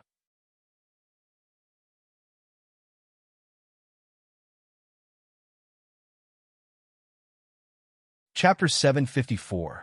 Protect this plum blossom goo. However, he was still a step too late. Before Ningshu's anxious voice faded away, a stray arrow had already crossed the night sky and shot straight at his face.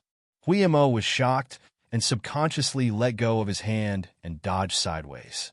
When he stretched out his hand to grab it, a large number of arrows had arrived and formed an inescapable net. "Who are you? Why are you sneaking around?" It was Yang Chengwei, who was wearing a brocade robe. "Are you Nanping King's people? If you don't speak, kill." The two did not answer and extinguished all the candles in the shortest time possible, retreating and hiding in the corpse mountain. The situation was urgent. If they did not retreat, they would die. Ningshu gritted her teeth and said, "Go." Huimo was unwilling to give up. "Wait, I want that plum blossom goo."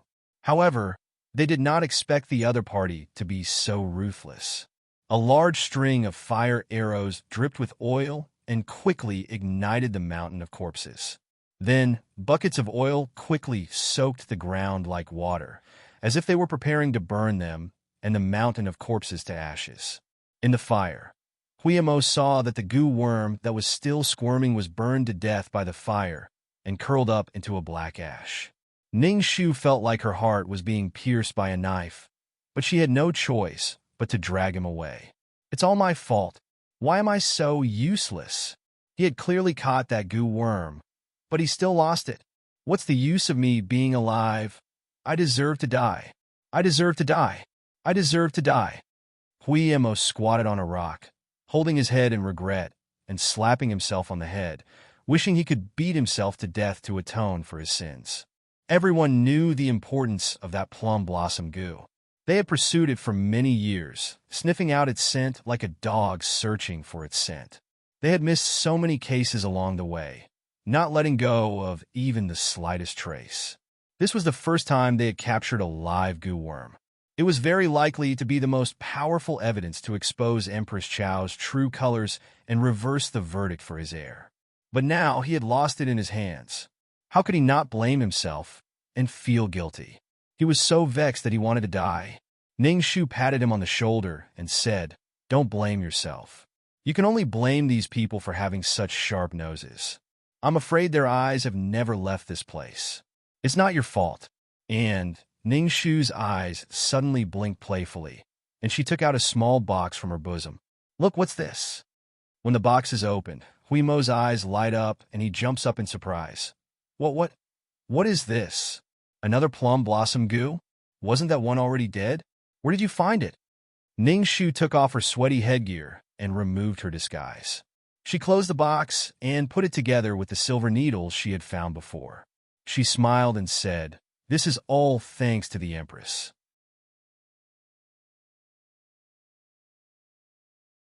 This time, she sacrificed so many of her trusted subordinates. The probability of the goo worm surviving among the 80 people was naturally much higher. I happened to see the second one in the fire. Now, don't cry. With the evidence in hand, let's go back quickly. The Empress has already noticed our actions.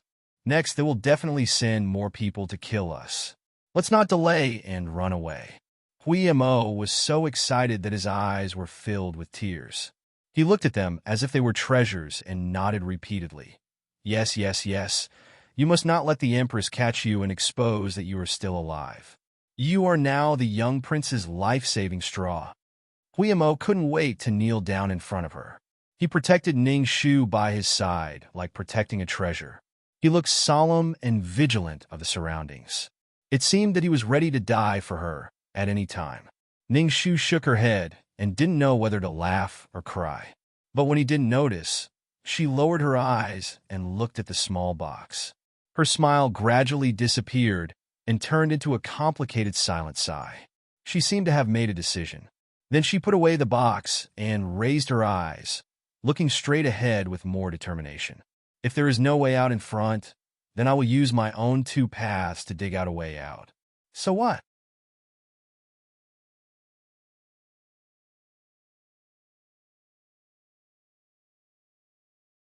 Chapter 755. Inside the small box made of white sandalwood, there was a black fat worm rolling around and arching its head. It seemed to be extremely weak and was about to die. When Huimo curiously put his finger into the box to touch it, the worm quickly jumped up and bit his fingertip. Ning Shu made a prompt decision and threw a piece of freshly cut pork into the box. Xiao Zhangping was shocked and pulled Huimo to the back. "Oh!" Huimo was also scared and covered in cold sweat. He tightly held his finger that was almost bitten by the worm and stared with fear at the little devil-like worm happily rolling and eating the raw meat in the box. The worm, which had been hungry for a few days, quickly swelled after absorbing the fresh meat. In a very short time, the raw meat shrank visibly. Xiao Zhangping's face turned blue. She clenched her fist and hit Huimo heavily. "Do you want to die? Your life was saved by this princess who stayed by your bed day and night. If you dare to do this again, I will beat you to death." Huimo smiled. Yes, you were right. I was too reckless. Princess, please don't argue with me. I swear I won't do it again, okay? If I do it again, you can punish me." Xiao Zhangping rolled her eyes. "Who cares about punishing you, Humph?" Huimo laughed and looked at the worm again. He saw that the worm raised its head happily after eating and stopped eating. Its body gradually turned red and became transparent. Finally, it mixed with the flesh and blood, and it was difficult to distinguish. He was disgusted by this scene and almost vomited. "What the hell is this? It doesn't eat the raw meat and eats it so fast. No wonder the internal organs of the worm were eaten so badly." Then he thought about how his Shitsi also had such a thing inside his body. After being tortured for 10 years, he wondered if his invisible internal organs were also riddled with holes. His heart was choked up, and he felt extremely sad. Knowing that now was not the time to think about this, he shook his head and sighed. No wonder we couldn't find out who was continuously poisoning the air, even after investigating for so long. It turns out that we were going in the wrong direction from the beginning. By the way, Lady Ning, the mystery of the palace servants has been solved, but the death of concubine Qi is still a huge mystery. We don't even know how she died. Her body was strictly guarded in the Ji and Institute by Empress Xiao. It is not a mass grave. It is too difficult to sneak in. Xiao Zhangping volunteered. Why don't I try it first? You go with me as my entourage. I am a princess, the daughter of the royal family. Those people have to give me some face. Ning Shu nodded. Then, thank you, Your Highness. Xiao Zhangping seriously. The prince is to my master's son. I hope that he can come back safely. And I believe that he is innocent. In the past, he was the hero of the whole Great Yu. How can we let an innocent hero be wronged for no reason? Looking at this immature and cute little princess, Ning Shu curled her lips and bent her knees to sincerely express her gratitude. The crown prince, and I will forever remember Your Highness' help. Without delay, they quickly changed their clothes and entered the palace.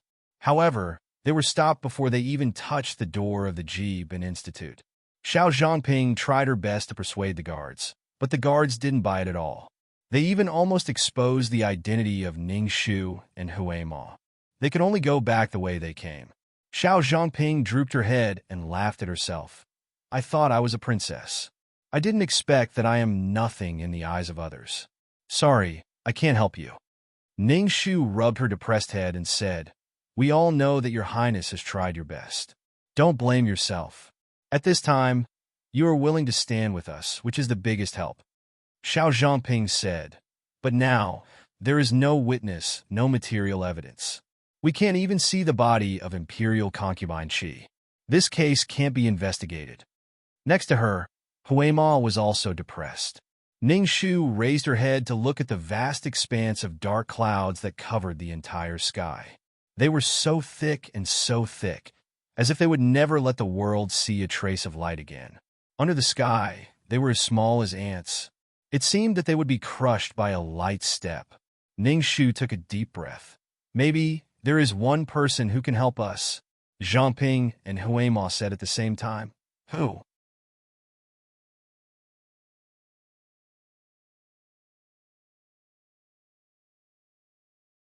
Chapter 756.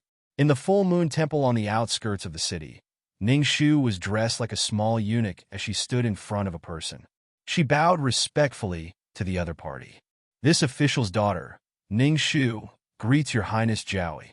That person raised an eyebrow and looked at Ning Shu with interest. Are you really Ning Shu? Raise your head and let me take a look. Sitting in front of her was none other than Xiao Yunyi's birth mother, the soft and cowardly person in everyone's heart, Yin Jowie. Her face was slightly pale, and her thin and weak body seemed to have lost some weight in recent days, as if she was suffering from some kind of torture. That pair of eyes that were always timid and did not dare to look directly at everyone seemed darker and deeper because of this, as if after many years of disguise, her bottomless core was finally revealed. The black only appeared for a brief moment before it returned to its original warm and soft cotton that anyone could step on. However, it was enough to give Xiao Zhangping a huge fright. Looking at Xiao Zhangping's pale face, Yin Jowie looked at her worriedly. What's wrong with Zhangping? Why are your hands and feet trembling? Are you afraid of something? Behind her, the old woman with a face full of scars called Shu Shui stood quietly, her expression as cold as the Rakshasa depicted in the Buddha cave. The master and servant, one hot and one cold, one kind and one evil, stood together with completely different appearances, but they were so frightening. Suddenly, Xiao Zhangping seemed to see a second Empress Qiao. As for which one was more frightening, she could not tell and did not have the courage to tell. Because of the fear, her throat was tight, and she quickly lowered her head. not daring to look at them. She said in a panic, "No, I'm not afraid.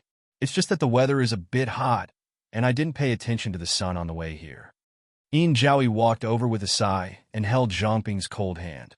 She tidied up a few strands of hair by her cheek and scolded gently as if she was her own daughter. "Why don't you take care of yourself? You're a noble girl, the most beloved little princess of DU. What if you're sunburned? My heart will ache. You can't be so reckless in the future." The more she acted like this, the more Xiao Zhangping trembled. Xiao Zhangping seemed to have discovered a terrifying secret overnight.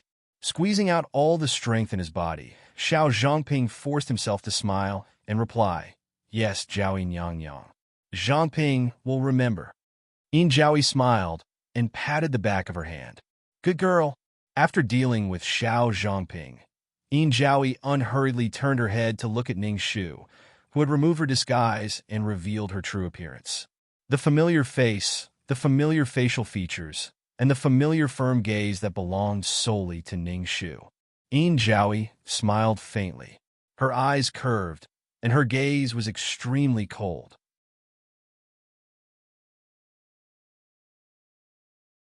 She said gently, "Ah, Ning Shu, you really won't die so easily." "That's true. If you were to die so easily at the hands of the Empress, it would be a pity." She put down Xiao Zhangping, who had been frightened to the point of trembling, and slowly sat down with Xu Shui's support. She took out a handkerchief and wiped the non-existent sweat on her forehead. She continued slowly, "Speak. You took such a big risk to invite me to see you. What is your purpose?" Ning Shu tied her long hair, which had fallen to her shoulders after removing her disguise, behind her back. She raised her face, which had no makeup on, but was more dazzling than any pearl.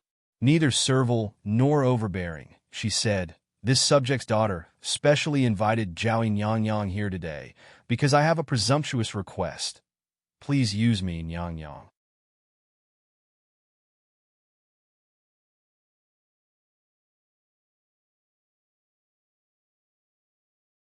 Chapter 757. Asking Ben Gong to use you? Towards Ning Shu's unexpected words, Yin Jiaoyi thought she had misheard. She pinched her handkerchief to cover her mouth as she laughed.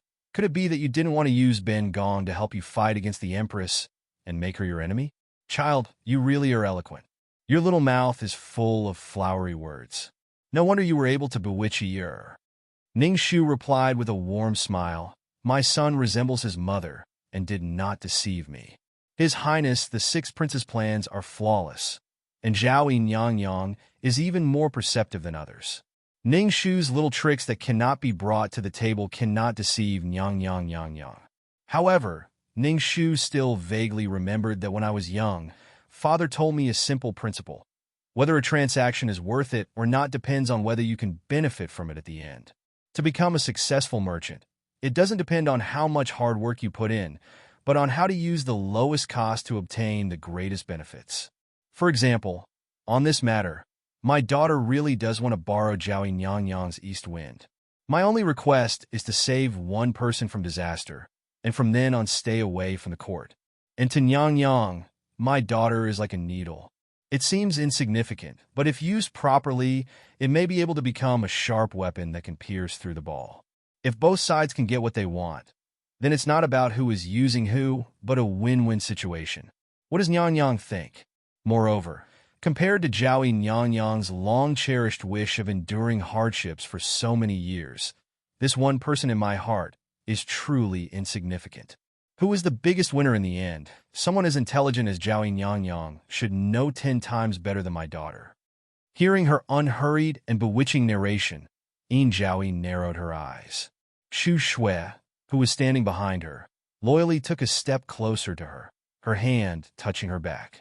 Yin Jiaoyi waved her hand, indicating that she understood. Then she raised her eyes to examine Ning Shu, smiling slightly. "Child, long-cherished wish? Tell me, what is Ben Gong's long-cherished wish?" Xiao Zhangping, who was standing at the side, felt his heart being squeezed. He was so nervous that he forgot to breathe. She didn't know how to describe the current atmosphere. Everyone was smiling and talking in low voices as if they were talking about daily life. However, in a place that couldn't be seen, it was as if there was a transparent, poisonous snake slithering around them. Then, it became tighter and tighter, tighter and tighter, as if it was ready to bind them and crush them at any time. Even Hui Mo, who had his hands on his sword, couldn't help but tremble. This Zhao Nyang had an aura and scheming mind that did not lose out to the Empress. She had hidden it for many years, and now that she had revealed it, it was even more frightening. Under such an extremely oppressive gaze, Ning Shu still maintained her unmoving as a mountain. On the contrary, she appeared even more composed.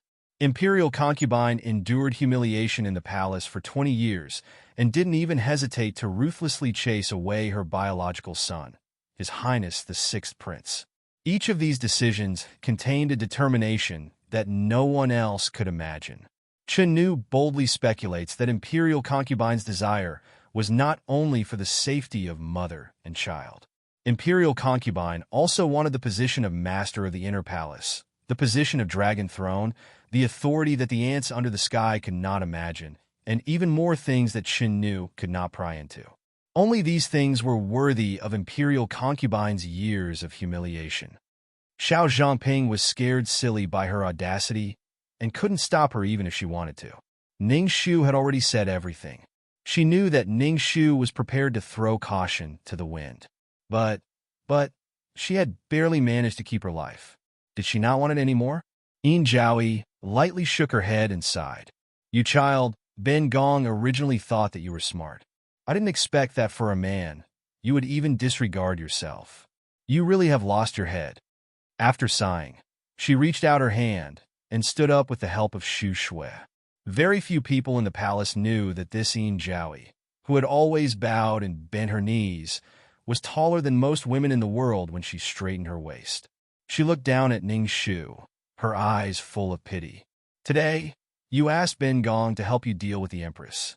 Then, have you ever thought, what if Ben Gong also wanted to see you die?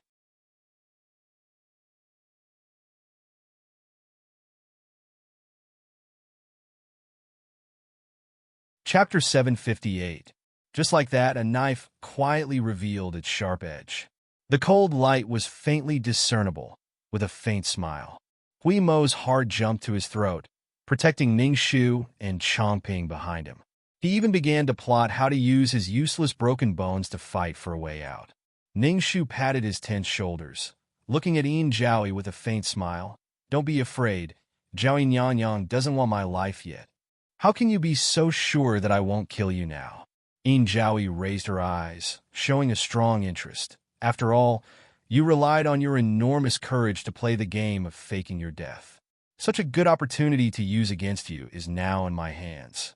This is a rare opportunity. If I miss it, I'm afraid it will be difficult to wait until the next time. Ning Shu said, because my daughter's fake death was facilitated by His Highness the Sixth Prince. If this case is exposed, His Highness the Sixth Prince will be implicated by my daughter. Zhao Yang can't bear it. Yin Jiaoyi said, I don't think so. For Er's safety, shouldn't I kill you as soon as possible to prevent future trouble? Ning Shu smiled, shaking her head. Is it really to prevent future trouble? Since His Highness the Sixth Prince was willing to risk being severely punished by the Empress to save my daughter, what do you think His Highness the Sixth Prince will think if she dies easily in the hands of Zhao Yang? Because of your painstaking efforts, His Highness the Sixth Prince has misunderstood you for many years, causing a gap between mother and son for 10 years. Is your Nyang really willing to use Ning Shu to cause your relationship to become even more estranged, to fall to the bottom and be difficult to repair? That's really not worth the loss. This is the first reason. The second reason. The mantis stalks the cicada, unaware of the oriole behind. The sandpiper and the clam fight and the fisherman benefits. These kinds of stories that even young children are familiar with. Your Nyang must have mastered and understood the meaning. To your Highness, this humble daughter, the heir, and the Empress are like a mantis and a cicada, a snipe and a clam in your eyes. Rather than adding to the burden of fighting one against two, why not use this humble daughter and the Empress to fight first? No matter who wins or loses, it will be greatly beneficial to your highness. If my daughter is lucky enough to defeat the empress, the peony will wither, and you will be the rightful female lead of the harem. Wouldn't it be easier for you to stand under the ninth heaven and trample my daughter to death? If my daughter loses, I will borrow the empress's hand to chop off my daughter's head. Even if His Highness the Sixth Prince finds out, it will have nothing to do with you. Of course, it would be even better if both of us suffered heavy losses. It would be even better if we could reap the benefits without shedding any blood.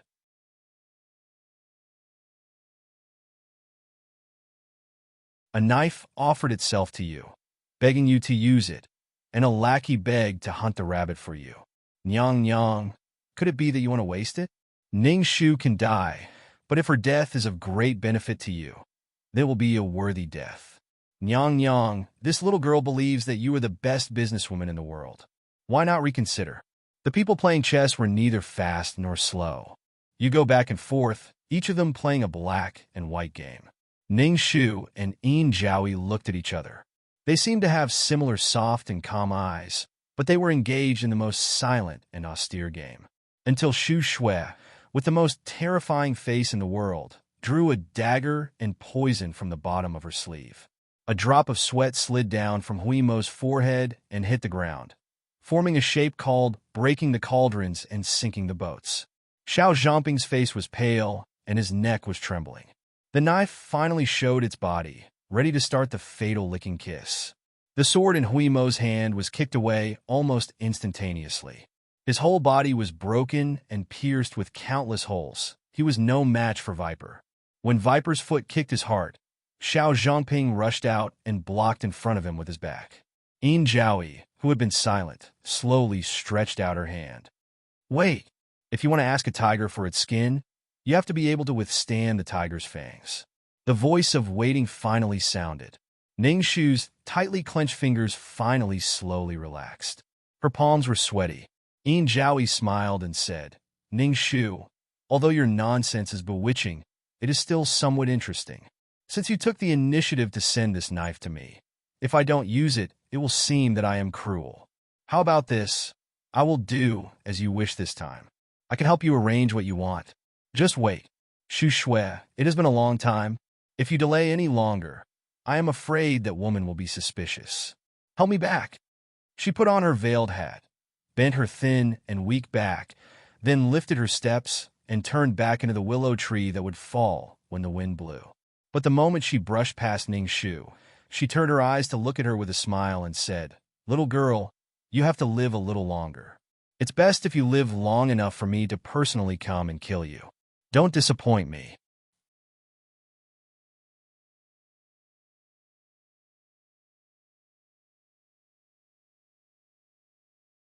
Chapter 759. When Yin Jiaoyi's weak figure left the nunnery with a light cough, Chomping's tight heartstrings finally broke. She collapsed on the ground, and tears unconsciously flowed down. Hui Mo was very distressed and hurried to coax her. Why are you crying? Aren't we safe and sound? Don't cry, don't cry. My heart is going to die. He reached out to wipe her tears and said softly, You are so scared. Why did you block from me just now? Are you stupid? Xiao Zhangping raised her eyebrows and punched him. You dare to say that I am stupid? You, a little guard, dare to offend the princess. I will give you a death sentence. Hui Mo happily took the punch and continued to ask in a low voice. Then I dare to ask, Princess, why did you do that? This sentence was like a green foxtail that scratched Xiao Zhangping's heart. Her snow-white neck and face exploded and became red like a pomegranate. I. Why do you care? I am happy. I am a princess. I can do whatever I want. If you dare to ask again, I will kill you. One after another, her fists hit Hui Mo's body like raindrops. Hui Mo's whole body was numb and beautiful. He only felt that it was worth it to die now. He laughed and said, I don't dare. I swear I won't ask again. Princess, please don't be angry. Xiao Zhangping was even more angry.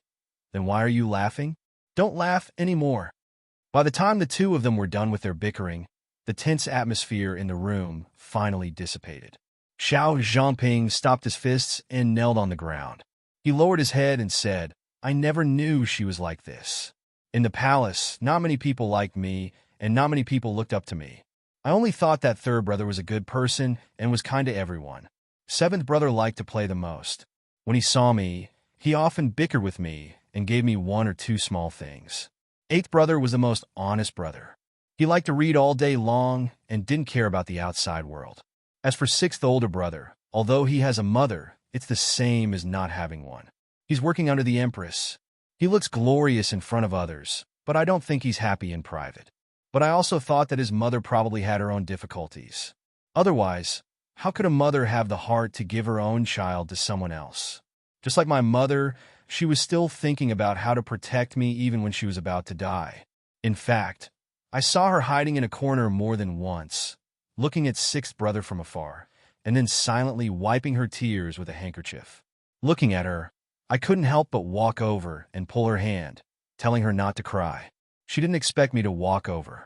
Surprised, she grabbed me too. At that time, I really felt that she wasn't a bad person.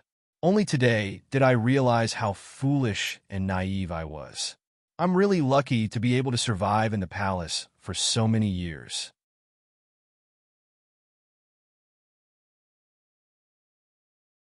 She laughed at herself and looked up at Ning Shu, her eyes full of worry. Ning Shu, since you've already seen her true face, do you still want to continue dealing with her?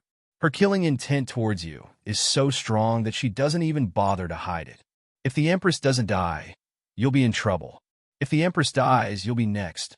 Asking a tiger for its skin will only result in your body being crushed. If in the end, not only do you not save the heir, but you also die, then the gains don't make up for the losses. Do you really want to walk this path to the end? Ning Shu reached out and helped her up from the ground. She gently tidied up her messy hair and said with a smile, "What do you mean by the gains don't make up for the losses? If I can successfully save him, exchanging my life for his isn't a loss. If I'm lacking in skill and unfortunately fail, then it doesn't matter if it's dark or not if there's someone walking the same path with you, shoulder to shoulder and hand to hand. Life in this world is to live in the face of death. For him, I'll gladly endure it."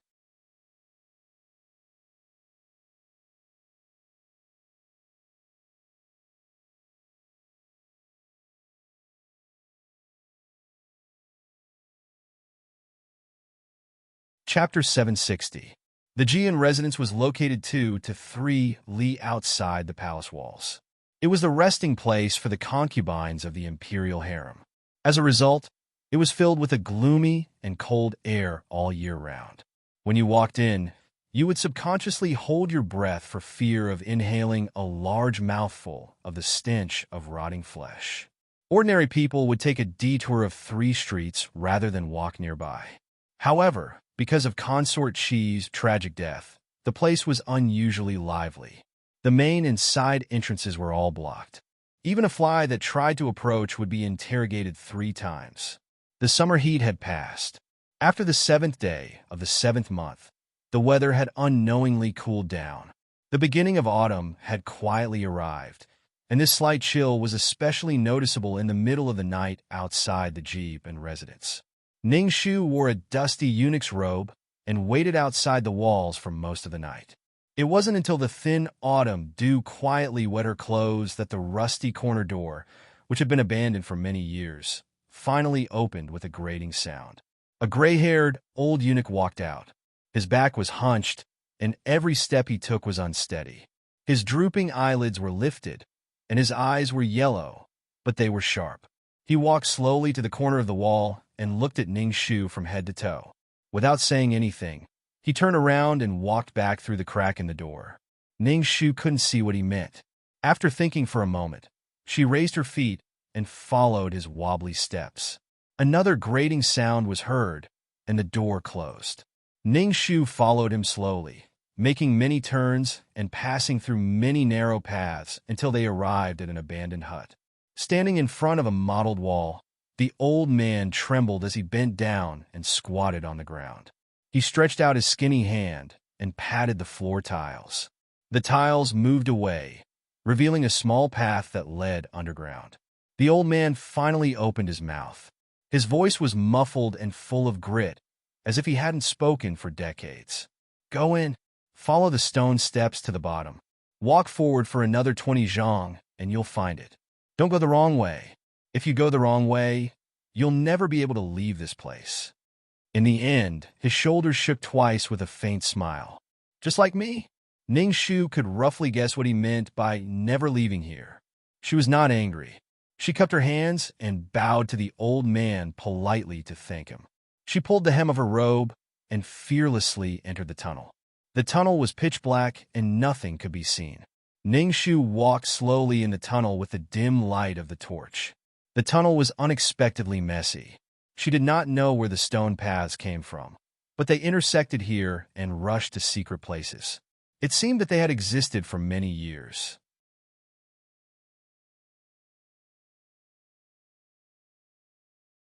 Suppressing the curiosity in her heart, Ning Shu followed the old man's instructions and walked forward for another 20 zhang. Sure enough, she saw the stone steps going up. She blew out the torch and climbed up the stone step by step. She reached out and touched the wooden plank above her head. 1, 2, 3. She twisted the mechanism the old man had told her 3 times. The wooden plank opened, and there was another wooden plank above her. However, it was heavier and thicker than the previous one. Ning Shu used a lot of strength until the wounds on her body that had not yet healed burst open again. She was soaked in sweat. Then, the wooden plank slowly moved away. When she finally crawled out of the narrow and cramped place, she looked back and suddenly shivered. It was actually a coffin. Using the weak moonlight that came in through the window lattice, she looked around and saw the thick coffin in the middle of the room. The smell of tung oil was very strong. It was obviously freshly painted. There was a circle of extinguished white wax around the coffin. There was also a funeral table set up above. The standard was extremely high. Even the incense burner was made of pure gold. However, the incense burner was empty. Not a single incense had been lit. She did not need to guess to know that inside the coffin was the imperial concubine Qi that she had spent so much effort to see. Looking at the coffin, Ning Shu let out a long sigh.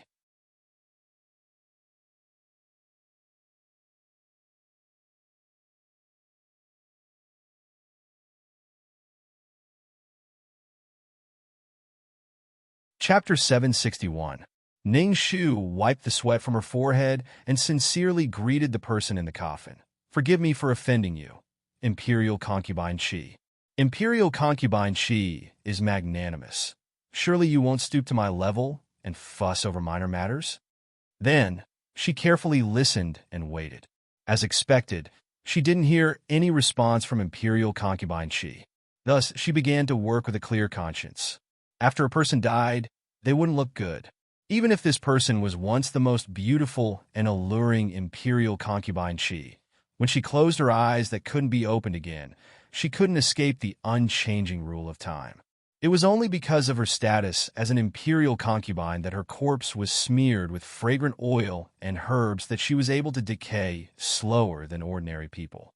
However, even so, it was nothing more than a gorgeous, defeated, self-deceiving, dead flesh that emitted a faint stench from the fragrance. In essence, it was no different from a wild dog that died in a smelly ditch in the suburbs. A person's death was like an extinguished lamp. Ning Shu pushed open the coffin lid with difficulty and looked at Imperial Concubine Qi, who was wrapped in a gorgeous robe and didn't seem to have any injuries. She silently said, "Forgive me," wearing a pair of transparent gloves made from pig urine.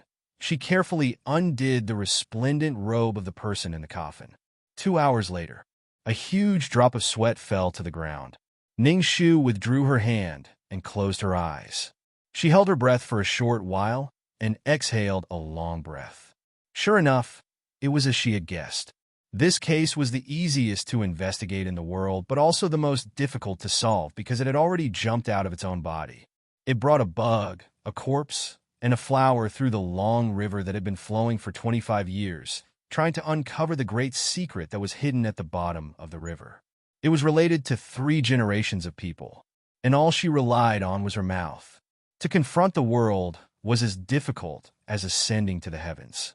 As difficult as ascending to the heavens but she still had to give it a try. Unknowingly, Tian Fong had already shown the dawn of a fish belly and was urging her to leave quickly. Ning Shu came back to her senses and quickly restored her vision to its original state. She prepared to turn and leave. Suddenly, a series of muffled sounds tore open a hole in the deathly silence and approached with murderous intent. Clang, clang, clang, clang. The sound of the scabbard rubbing against the copper buckle bag could be heard. Ning Shu's heart trembled. She subconsciously hid in the tunnel, but it was too late. It was too late. When the door was pushed open angrily, Ning Shu closed her eyes tightly. The person who came was dressed in a set of bronze armor and a scarlet cloak. Even in the dim light of dawn, it was enough to hurt people's eyes.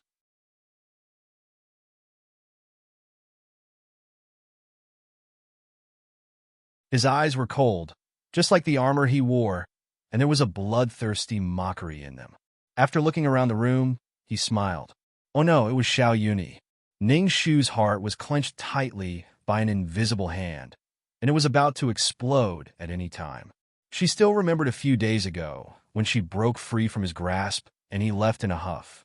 His cold words were, "Scram, Ning Shu. Don't ever appear in front of me again. Otherwise, I'll take your life." Now that their friendship had been completely severed, she believed that he could do it, because if she lived, he would suffer. The tall and thin young prince, who had unknowingly cultivated the unique temperament of a tyrant, signaled to the guard behind him with an indifferent look, and the door behind him slammed shut. He lifted his heels and patrolled the old morning hall step by step. He said, "Ning Shu, you're here? Aren't you? I received a report from my subordinates that someone barged into the mass grave and messed up the pile of corpses. I guess it must be you. You can't wait to investigate the case and clear your sweetheart's name? Ah, you're really affectionate. Stop hiding. You're already 16, and you're still playing hide-and-seek with me like when we were young. Stop fooling around and come out. Be good."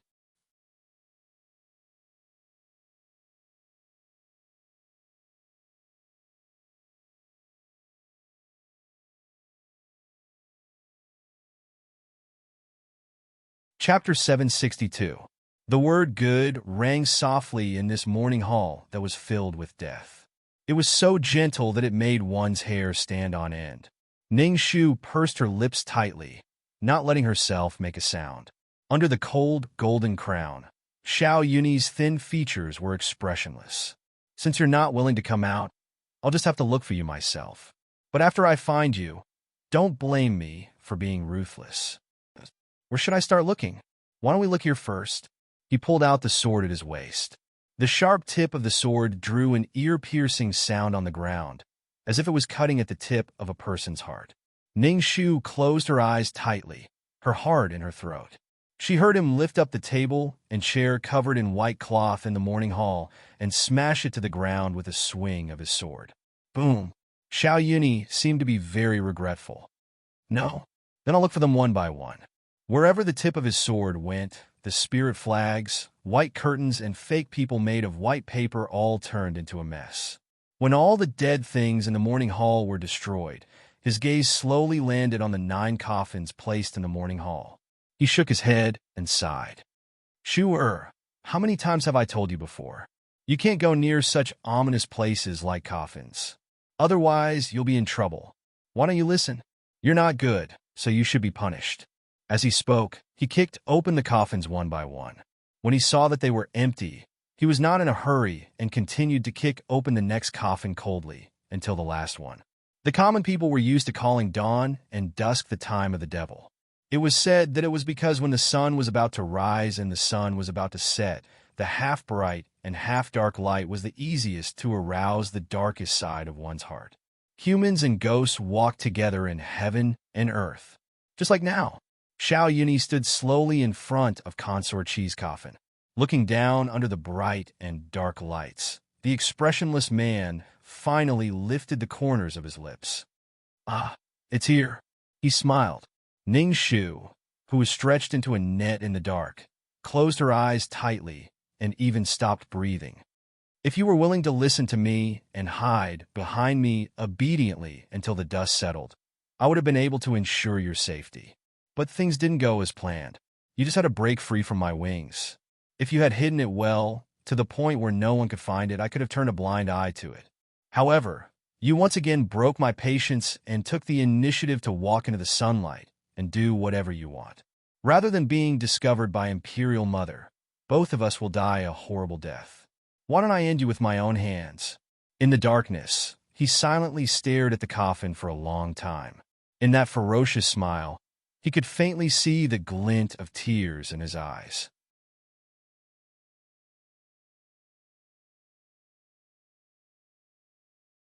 As he slowly raised his sword, he questioned, "Sure, why did you force me to do this?" Then the tip of his sword rose up. The instant the water fell to the ground, he closed his eyes. The sword that could cut through metal like mud pierced through the coffin, inch by inch, until it completely penetrated the coffin. There was no blood. Then he stabbed again, but there was still no blood. Xiao Yuni furrowed his eyebrows and was thinking about what was going on when a black figure flashed past outside the house. Yang Chengwei pulled out his sword and shouted, "Your Highness, there are assassins." Xiao Yuni's expression turned cold, and he immediately pulled out his sword, turned around, and broke out of the door. "Who is it? Chase." When Yang Chengwei left in a grandiose manner, the morning hall regained its calm. In the silent darkness, a muffled groan broke the dead silence. Above the broken spirit banner, Ning Shu, who had stretched out her limbs and clung tightly to the dark wooden beam, waited for a long time before she finally exhaled and slowly jumped down from the beam. Hiss! She clutched her shoulder in pain. Just now, when Xiao Yunyin's sword had casually swung around the black spirit banner, the overly sharp sword energy had left a long cut on her shoulder. Fortunately, the eunuch robe was thick enough and the spirit banner was black enough. Otherwise, the consequences would have been unimaginable. Xiao Yuni was really going to kill her now. "I'm sorry, Consort Qi. I brought you another unexpected disaster." Now was not the time to feel wronged. She couldn't care too much and greeted Consort Qi's coffin, not knowing whether to laugh or cry. Before Xiao Yuni returned, she immediately returned to the secret passage.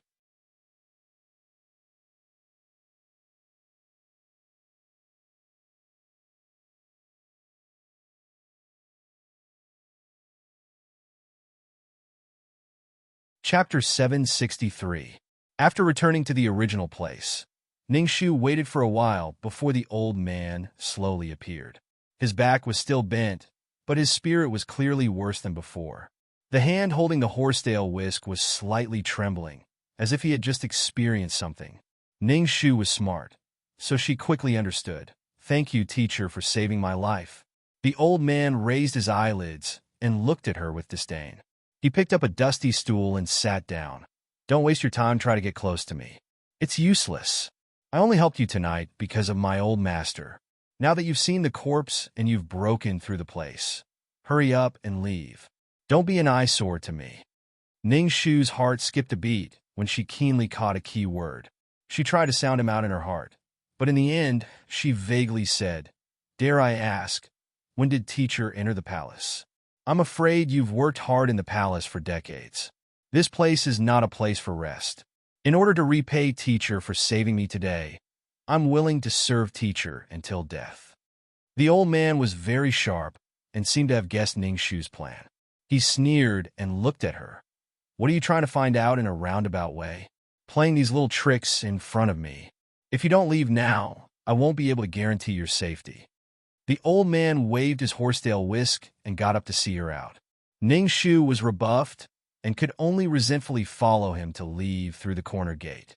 When she stepped out of the corner gate, Ning Shu thought about it and decided to thank the old man again. "No matter what the reason is, teacher really helped me today. You really saved me. Ning Shu will remember it forever."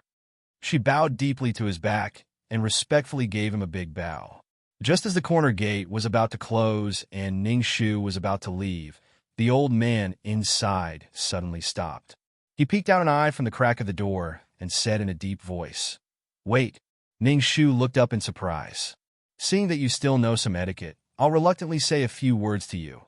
Imperial matters, Unless you have 3,000 lives, don't meddle. Some things, if you ask too much, you'll poke a hole in the sky. With a muffled sound, the crack of the door closed and there was no more sound. What did he mean? Ning Shu's brows didn't loosen until she met with Huema and Chongping at the appointed place. She kept thinking about these two unpredictable sentences. The sky had already lit up in silence. The sun was about to rise, dyeing the horizon a faint red. Seeing the redness, Chongping's sharp eyes caught her arm. Ah, why is your arm injured again? It's so long. Huemo came over and frowned. This wound is thin and sharp. It is obviously caused by sword qi. I was hiding near Ji An's residence earlier, and I heard some commotion coming from there. Did someone notice your presence? If I had known earlier, I would have gone in with you.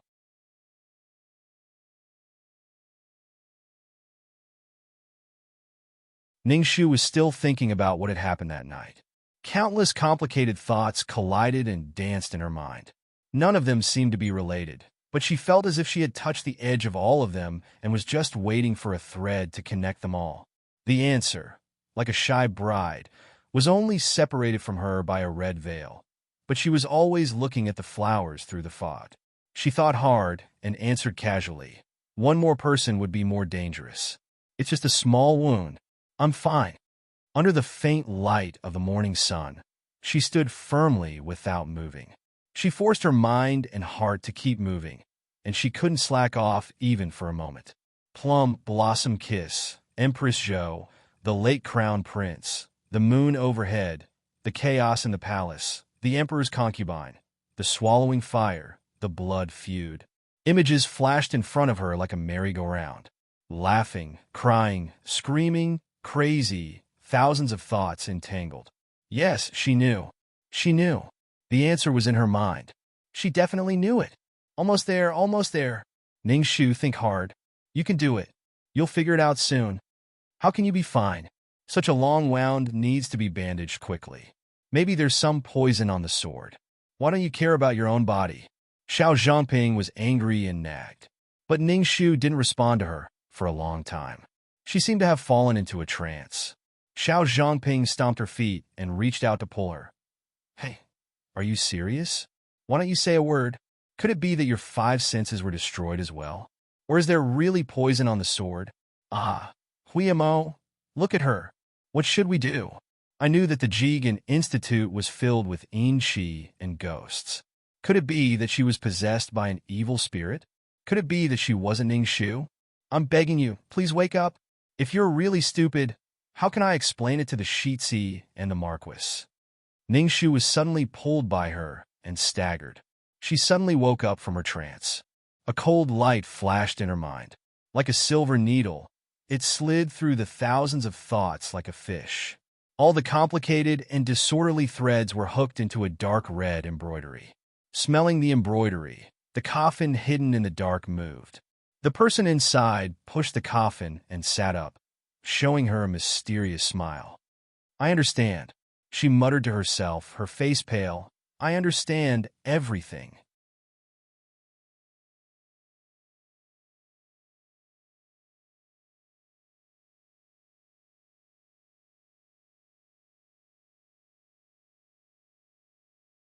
Chapter 764. Huema and Chongping were confused. They anxiously asked, What do you understand? Have you solved the case already? Please don't keep us in suspense. Tell us what you understand. Ningshu didn't answer. She only raised her long eyelashes and looked up at the dazzling golden light, letting the strong light pierce into her crystal-clear eyes. The light was so bright that tears came out of her eyes. In the morning light, it was like 2 bottomless lakes. She blinked her tears and didn't speak. After a long time, she took a deep breath and whispered, like a desperate soldier, I can't tell you now, it's not the time. Let's go, get ready, we'll take him home. And all the grudges, love, and hatred, spanned across more than 20 years, finally came to an end. The dust was about to fall. The sea before the storm was always abnormally calm. Just like the capital at this moment, it was as if there was 1,000 pounds falling on their necks. Everyone shrunk their shoulders and walked with their heads down, fearing that the sky above them would break their necks and smash the ground. Ning Duan, Xin, and her husband dismissed the servants in the mansion and waited anxiously under the setting sun. Since they received the news, they were waiting here and didn't want to move their eyes for a moment. Until the sun set, passers-by hurriedly returned home. A figure wearing a cloak gradually walked towards them. Ning Duan said, "That is, sister, it's sister." Ji-er's eyes were the sharpest when she was young, and she immediately recognized that it was the elder sister she had been longing for. She was so excited that she jumped up and rushed into Ning Shu's arms with her two short legs, crying loudly, "Elder sister, Ji-er missed you so much. Do you know that I missed you so much? Where have you been all these days?" Ning Shu reached out with both hands and caught him. She pulled down her cloak and bent her knees to be level with him. She held his little face and gently wiped away his tears. "Big sister missed you too. My good Ji-er has become thinner and taller. You're a little man now, sister is really happy." She raised her head to look at her parents. Xin's eyes were already filled with tears, looking at her affectionately. Ning Shu's nose was sour. She stood up and hugged her. "Mother, father, I'm sorry for making you worry." Xin caressed her soft hair, closed her eyes, and tears covered her cheeks. She shook her head and said, "As long as you are well, mother can do anything. In those days, everyone said that you were dead. They said that Xiahou went crazy and killed you by accident. But I don't believe it. I won't believe you no matter what you say. My daughter, you are the smartest and bravest person in the world. You have overcome so many dangers and difficulties. Even if you live to 100 years old, the king of hell wouldn't be willing to take you in. Duan, look, I was right.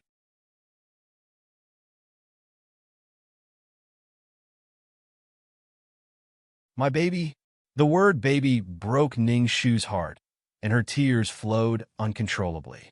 The mother and daughter hugged each other tightly. Ning Duan, who was holding Ji-er's hand, couldn't help but turn his back and secretly redden his eyes. It wasn't until the crescent moon hung on the branches that the family of four calmed down. When Xin's emotions finally stabilized, Ning Shu deliberated for a long time before saying, "Father, mother, the Empress now sees me as a thorn in her flesh. Logically, I shouldn't come to see you, lest she finds out that I'm still alive and implicate you. But there is one thing that your daughter has thought about and still feels that I have to tell you." Ning Duan scolded, "Don't say implicate a family.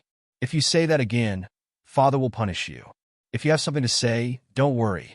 Although father is old and useless, perhaps I can still help you with some ideas." Xin tidied her hair that was fluttering in the wind and also smiled gently. Yes, you can't hold it alone. We will help you. Even if we can't hold it, you don't have to be afraid. At worst, we will die together. As long as our family is together, there is nothing to be afraid of. Sister, if you have any troubles, just say it. Ji-er has grown up and is very smart. Even the headmaster praises me. Ji-er will help you find a way. The family's bottomless tolerance made Ning Shu feel more guilty. The tears that had just stopped fell down. At this moment, she didn't need to be strong anymore. In front of them, she didn't need to pretend. She just needed to be herself. "I'm going to do something, but this thing may hurt you deeply, but I have to do it."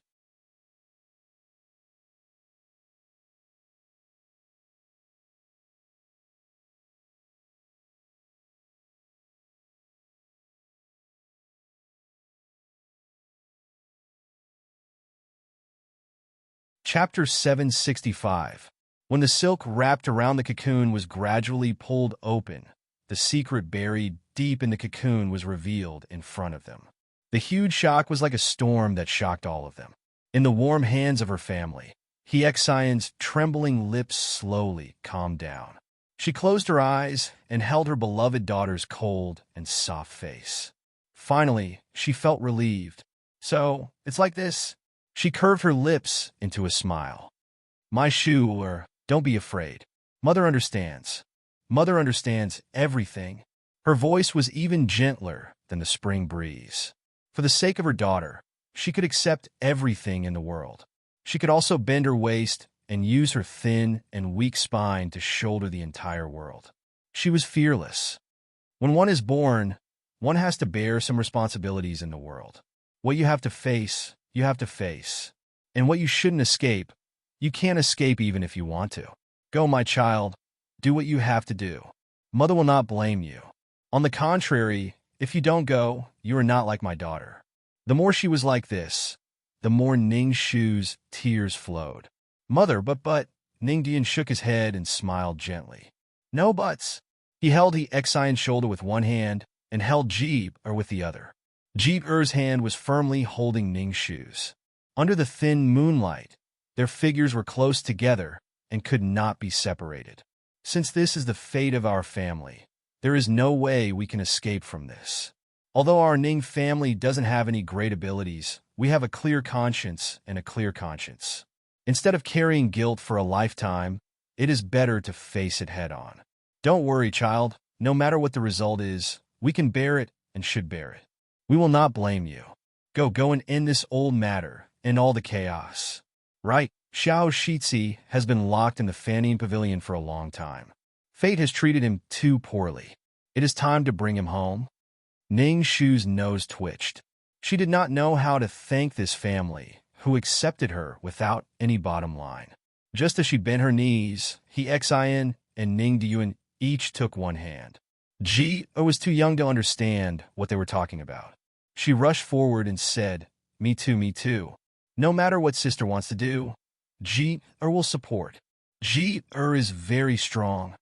At this moment, there was no need to say anything more. The tears of laughter were already more than enough to make a mountain of gold. In order to prevent Empress Chao from finding out, Ning Shu did not stay for long. Xian and the others also quietly left the mansion. If they stayed for too long, they were afraid that it would attract attention. Therefore, after a hurried meeting, they had to bid each other farewell. Ning Shu reluctantly said goodbye to her parents. Before she had time to wipe her tears, she saw Hui Mo rushing over. His eyes were red and his face was extremely dignified. Lady Ning, something happened.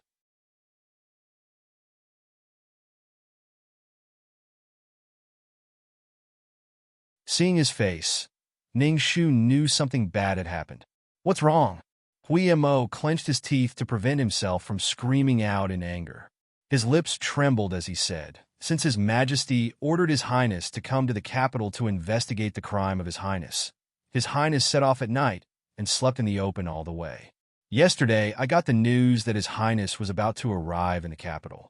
I thought that it was great. If His Highness came, there would be a chance to turn the matter around. But I didn't expect that when I sent people to meet His Highness outside the city this morning, they didn't see him until sunset. Then I heard the spies say, just last night, His Majesty sent people to capture His Highness 50 miles outside the city. Now His Highness is under house arrest in the palace.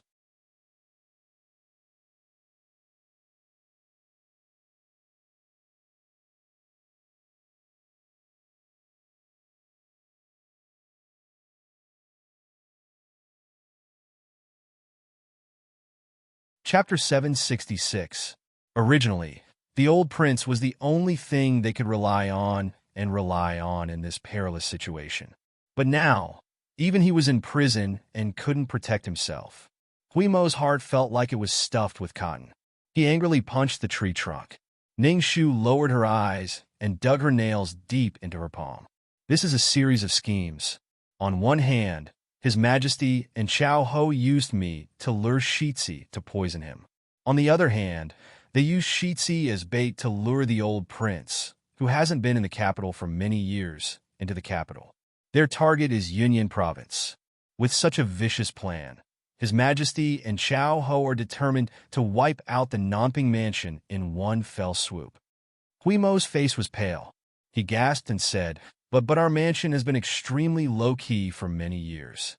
In order to hide our brilliance and show our loyalty, we even took the initiative to give up the unique position of the founding king. We asked for an edict to lower our status and become Nanping. For so many years, in order to protect our territory, we shed blood and shed blood. Who knows how many brothers have died? How can they do this? Ning Shu sighed. Huimo, you don't understand. Sometimes, good people don't always have good karma. Loyal officials will always be valued.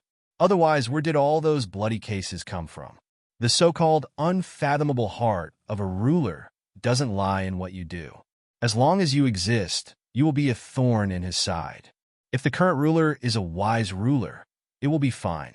If not, then a vassal king who doesn't lack power, prestige, ability, military power, and the people's love will only make the mediocre imperial family even more insignificant and useless.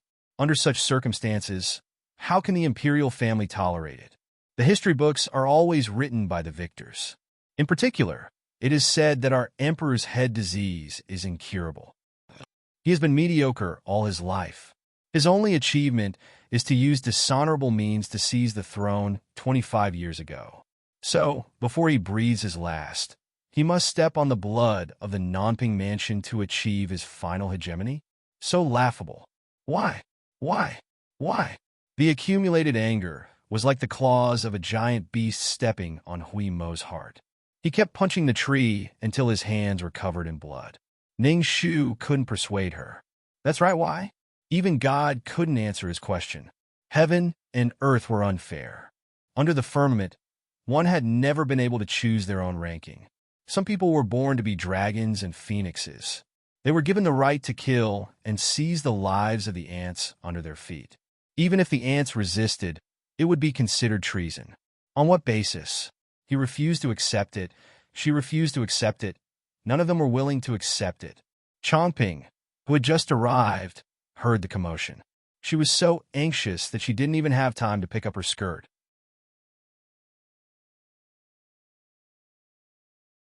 She rushed over to stop Hui Mo and held his hand.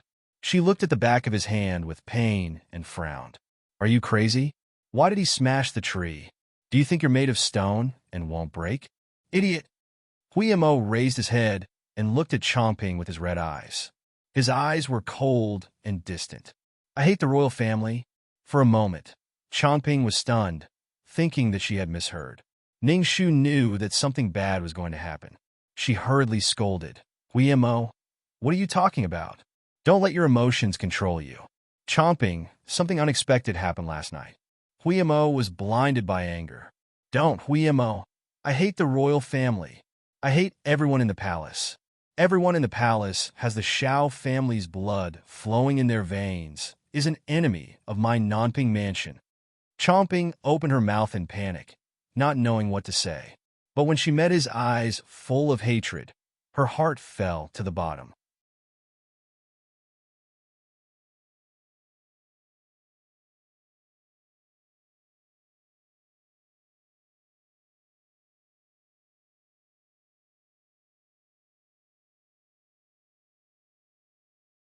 Chapter 767. Seeing Chongping run away crying, leaving a trail of tears on the ground, Ning Shu looked at Hui Mo with a complicated gaze. She patted his shoulder and sighed. You don't have to be like this. Hui Mo's eyes stared at the trail of tears. He tried to squeeze out an indifferent smile, but he couldn't succeed even after using all his strength. He wiped his face with a hoarse voice and said, Now the Emperor and Empress are working together to uproot our family. You and I can't guarantee the danger of this battle. Hui Mo, will save the Shitsi and old Wang Ye as long as there is a chance. Even if I have to sacrifice my life. But if I say if she follows us, she won't get any benefits. She will only be implicated. How can I take such a risk with her? For her, it's best for her to hide in the palace. Even if the Emperor and Empress don't like her, at least she can live. And she and I, we are not on the same side. She shouldn't be involved with us in the future. Hui Mo smiled as if he was crying. His face was wrinkled like his heart. He took a deep breath and curled his lips. This time he succeeded. I'm not the one who is being driven away. I'm not the one crying. Why are you looking at me like that? And I'm just a little guard. What right do I have to be sad for a princess? Well, it's getting closer to the time of our plan. Lady Ning, you can go do your thing. I'll stay here for a while. Go. Hui Mo smiled and waved his hand at her. Ning Shu opened her mouth, but swallowed her useless comforting words. She turned and left, leaving Hui Mo alone. It was because of her current position that she understood Hui Mo's good intentions. She couldn't persuade him. They knew that the road ahead was covered in rain and snow. They couldn't see whether the road ahead was life or death. They could risk it all, regardless of life and death. But how could they be willing to drag the person they cared about the most into the abyss? Letting go might be the best choice now. But what about the heart?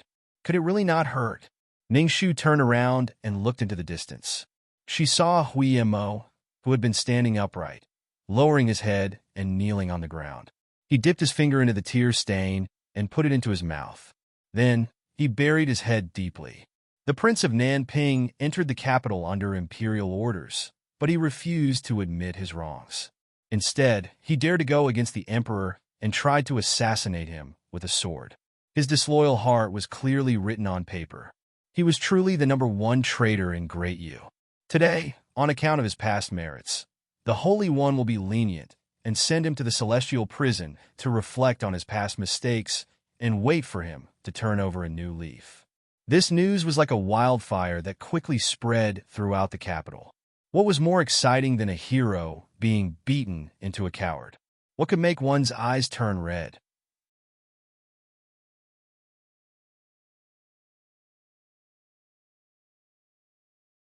The gods had stood in the sky for too long and were respected by countless people. At the same time, there were countless vultures watching in the dark. When the opportunity came, they would rush up and tear off his flesh, tear out his bones, and dig out his heart. Then, they would raise it up and smile to others. Look, the so-called god of war was just a mortal body. He was no different from us.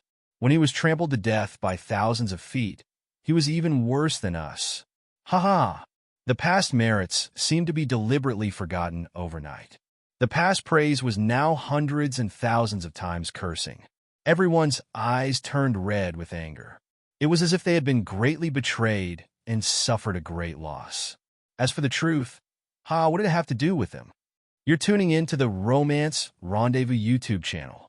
We're so grateful for your support, and don't forget to subscribe to join us on this incredible journey through captivating stories. Your generosity through donations truly makes a world of difference, as it's the primary source of revenue that allows me to expand and enhance this channel for you. Thank you from the bottom of my heart for being a part of this adventure.